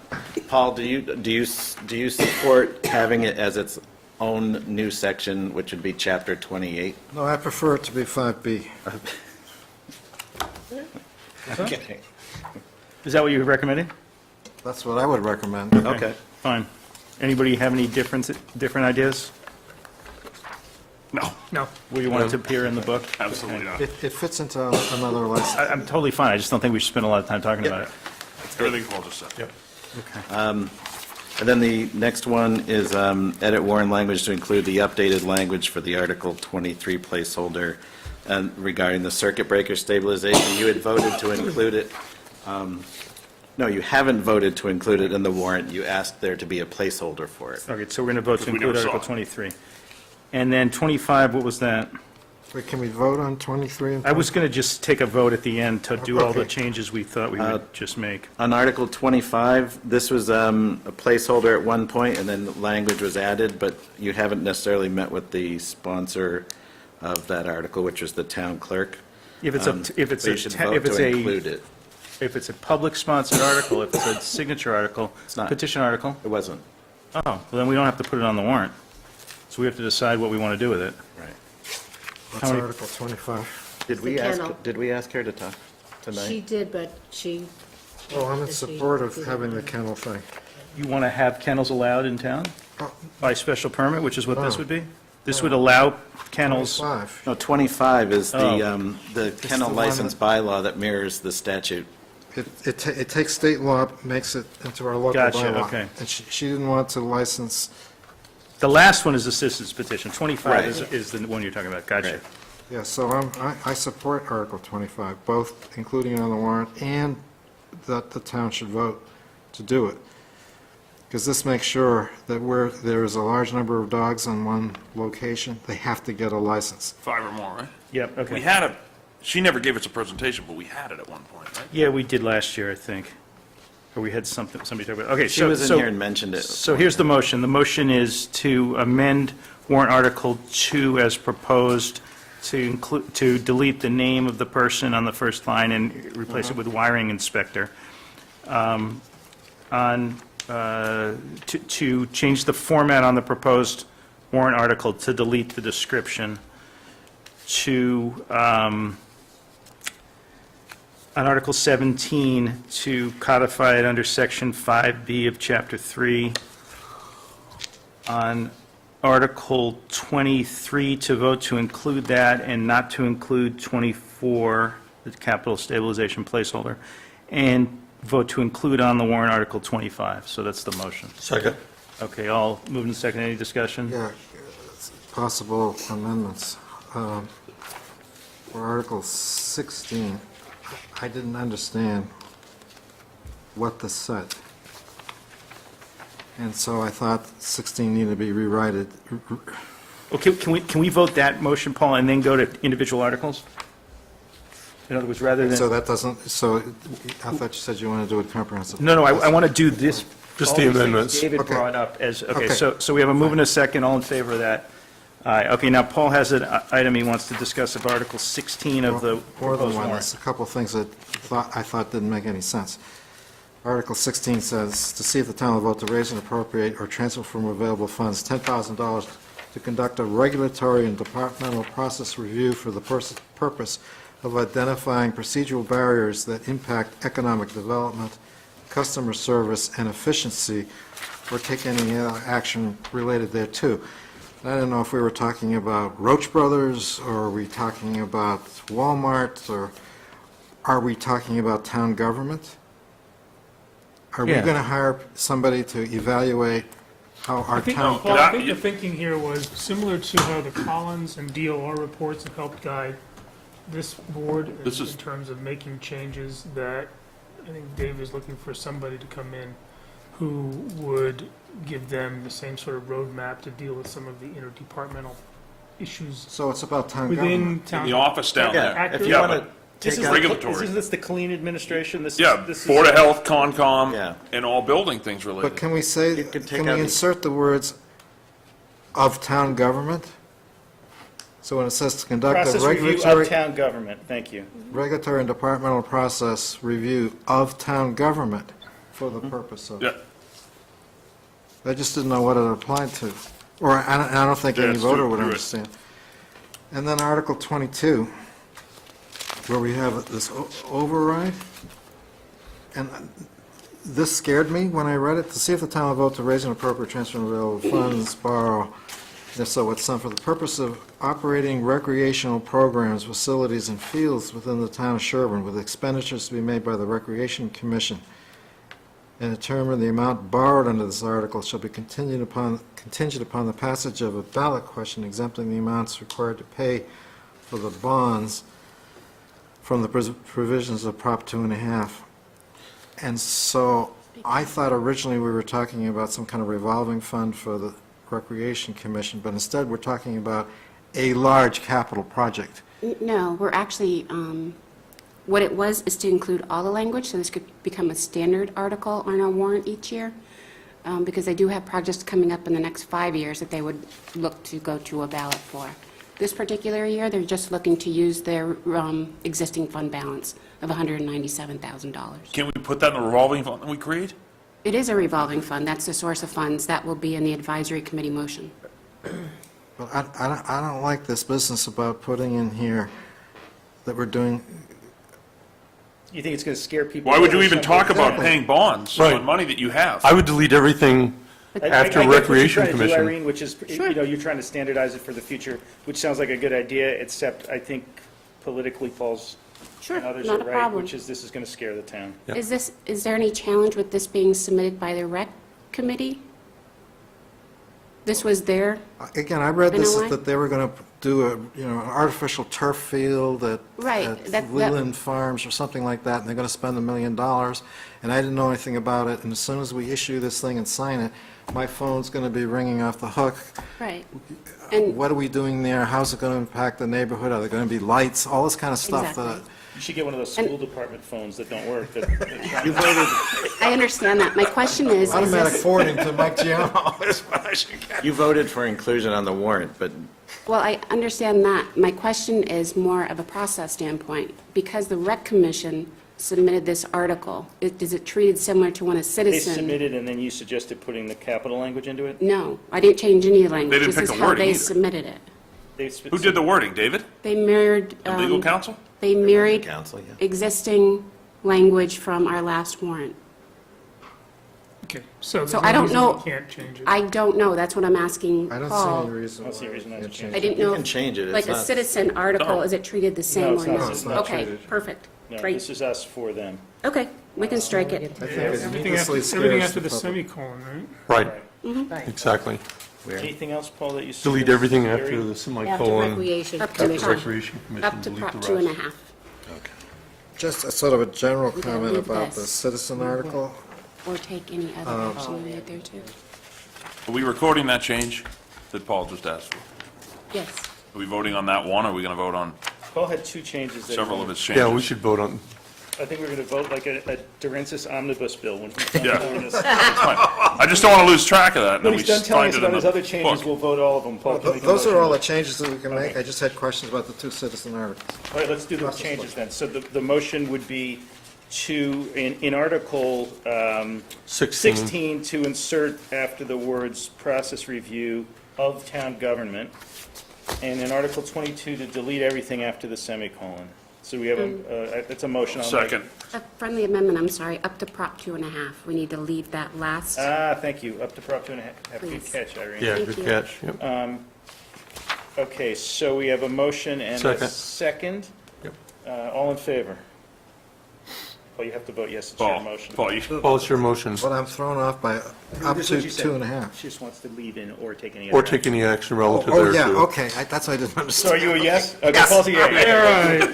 Fantastic. Counselor, she did a better job than the rest of us did here, I so. know, that's good. All right. Okay, And now, a question about the citizen articles. okay. What I would suggest is that we have the citizen proponents in, we can't change it, we need to issue the warrant with the citizen articles on it.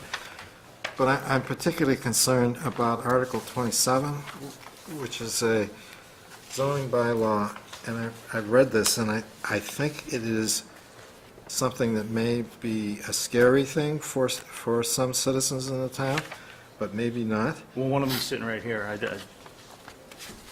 don't particularly like this article. And so, you have a pack. can we invite the sponsors in I don't to, want barking dogs. There's no controls in here. yeah, there's a lot of concerns that I had in reading this. So I was wondering, can we bring the proponents in and kind of have a discussion with them about what they're doing, why are they going forward with it, what are they trying to accomplish? Is there a less intrusive way to accomplish what they want to accomplish? All that kind of stuff. I'm just Well, that's going to happen on the 12th, right? At You're going to try and advisory. get them in. You only got one more meeting before the 12th, right? Well, they're going to be at advisory. What? They're going to be at advisory, presumably. That's what I mean. To present this. So So we we can could also vote it vote then. whether That'll to be support. then. We can vote whether to support it that night. I mean, that afternoon. If we want Well, to. clearly, yeah. I mean, that's what we'd have to do. Because we're not going to see them before But then. is Paul asking if they could come before then? Yeah, come talk to us about it. There's one meeting. There's Well, can one you get them on the opportunity next to do meeting? that. Get them on March 9th if they can, yeah. Again, it's just a process issue where people submit citizen petitions, Yeah. that it may be useful to the citizens of the town to hear an explanation. It may be useful for us to hear an explanation. I agree with you. I agree with you. What's the date? It's, our next meeting, I said 9th, but that's not the 9th, is it? Yeah. It's Wednesday? It's Wednesday the 9th. Wednesday the 9th, okay. And, Oh, that's going to go over well, Mike. okay. Yeah, and can we get, I know Carol had wanted to talk about the kennel licensing article today, but she also has a citizens petition article. Can we ask her if she wants to come in and talk about that, too? Mm-hmm. That's article, This is the one, she wants a time limit on the time for people to take an oath of office. yeah, when town clerk's office is only open. Yeah. Yeah, I'm- We Yeah, discussed have that to come last in year, and talk didn't we? I'm concerned that, a friend of mine goes to Australia and is on sabbatical, and so I think it's hard enough to get volunteers as it is. Right. Yeah. We discussed this last year, and council had said that they did not recommend. She can bring it. Yeah, this is, last year we did discuss it, and we voted not to put it on the warrant, and that's why it's back as a citizen's petition this year. Right. Well, I mean, Carol promised she would, and she did. What problem is she trying to solve? That people aren't coming in soon enough Get sworn to in get after they're sworn in, appointed. once they're appointed. But some people, it can be 90 days, they could be gone for the summer. And some of those committees, that's okay, because they haven't met. Some people work during the day. And not in Sherborn. Yeah, Yeah. right. You have a tough time getting there. I'm not sure I agree with that. Okay, so now I guess I have to ask the board, given the hour, do we want to go through and vote any of the articles for 2016? And bearing in mind that I think we may be missing somebody at our next meeting? Right? So, I would say put it off because we've been at this for 4 hours and 10 minutes, and my experience with meetings are that 2.5 hours is usually the, What do you say, Well, we're an hour and a half beyond ripe at this point? yeah, we're a little right. I think his point is there might be things Chuck wanted to vote on who may not be here in the next meeting. Yeah, I mean, Want to cherry pick a couple that you want to vote Mark, are on? you not going to be here? Chuck's not going to be here? Somebody's not going to be here? I'm not going to be here. Mark's not going to be at the next meeting. And I don't think I'm going, I've got 3 things scheduled that day. 2 of them are already scheduled for the evening, Are so. we the least important? Oh, I'm sorry. Let's see, one of them, there are people that work during the day I mean, and the I night. haven't been a selectman before, so, I mean, is there an issue waiting until after the 12th when we've heard We typically Everybody- tell advisory how we feel about the articles, in I think advance? is what it is. Yeah. That's the idea. You were out of the country and you're coming back on the 9th, is that what it was? So Yeah. you couldn't meet? I think the And I've biggest, got a Board of Directors meeting that just got moved. Again, I'm kidding you, Chuck. I think the biggest hangup last time was that we didn't have the capital articles voted, and you've got the biggest capital articles that done. Well, the ones we, yeah, Yeah. the ones we could. Are there any other capital articles that we need to vote? Did we get them all done? No. You have 3 holds, 4 holds. But are they on the warrant or not on the warrant? Yeah, they're in the warrant. Okay. We at least voted the warrant, so the warrant is going to be out there.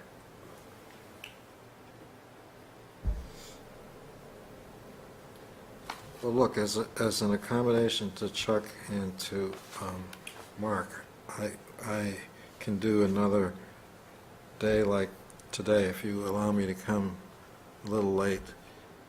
Why don't we move it to Thursday, the 10th?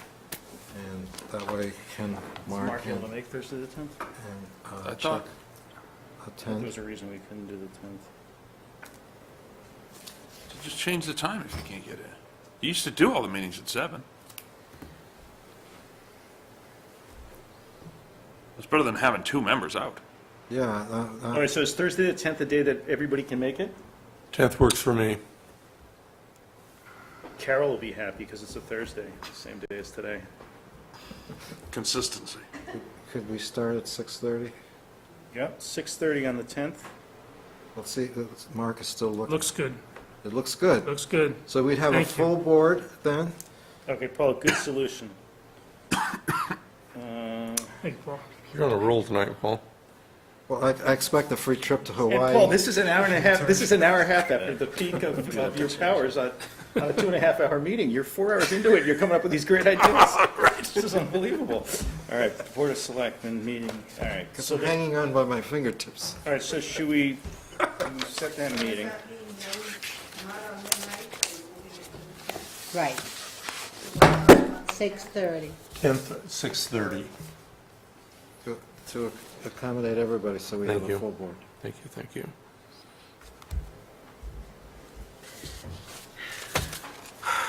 Let's see.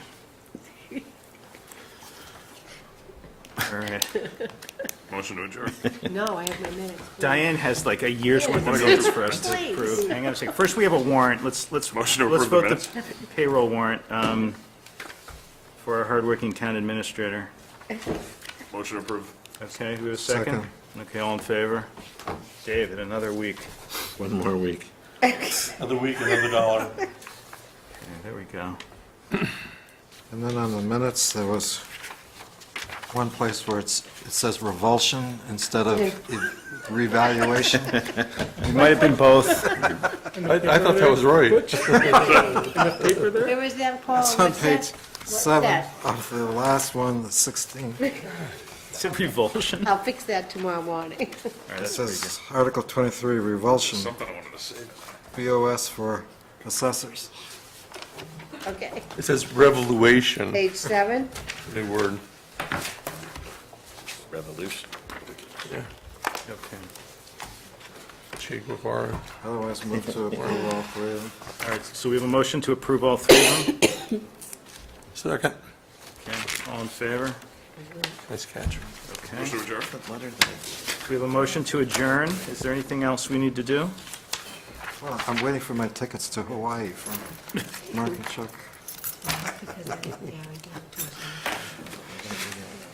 All right. Is that round trip, Paul, or one way? Probably one way. All right. We had a motion to adjourn. Do we have a second? All in favor of adjourning? I do know that. All right, great. All right, we're getting too slappy. Thanks, Sorry, Pat. Thanks, everybody. Thanks, Pat. Hey, Irene? Thanks.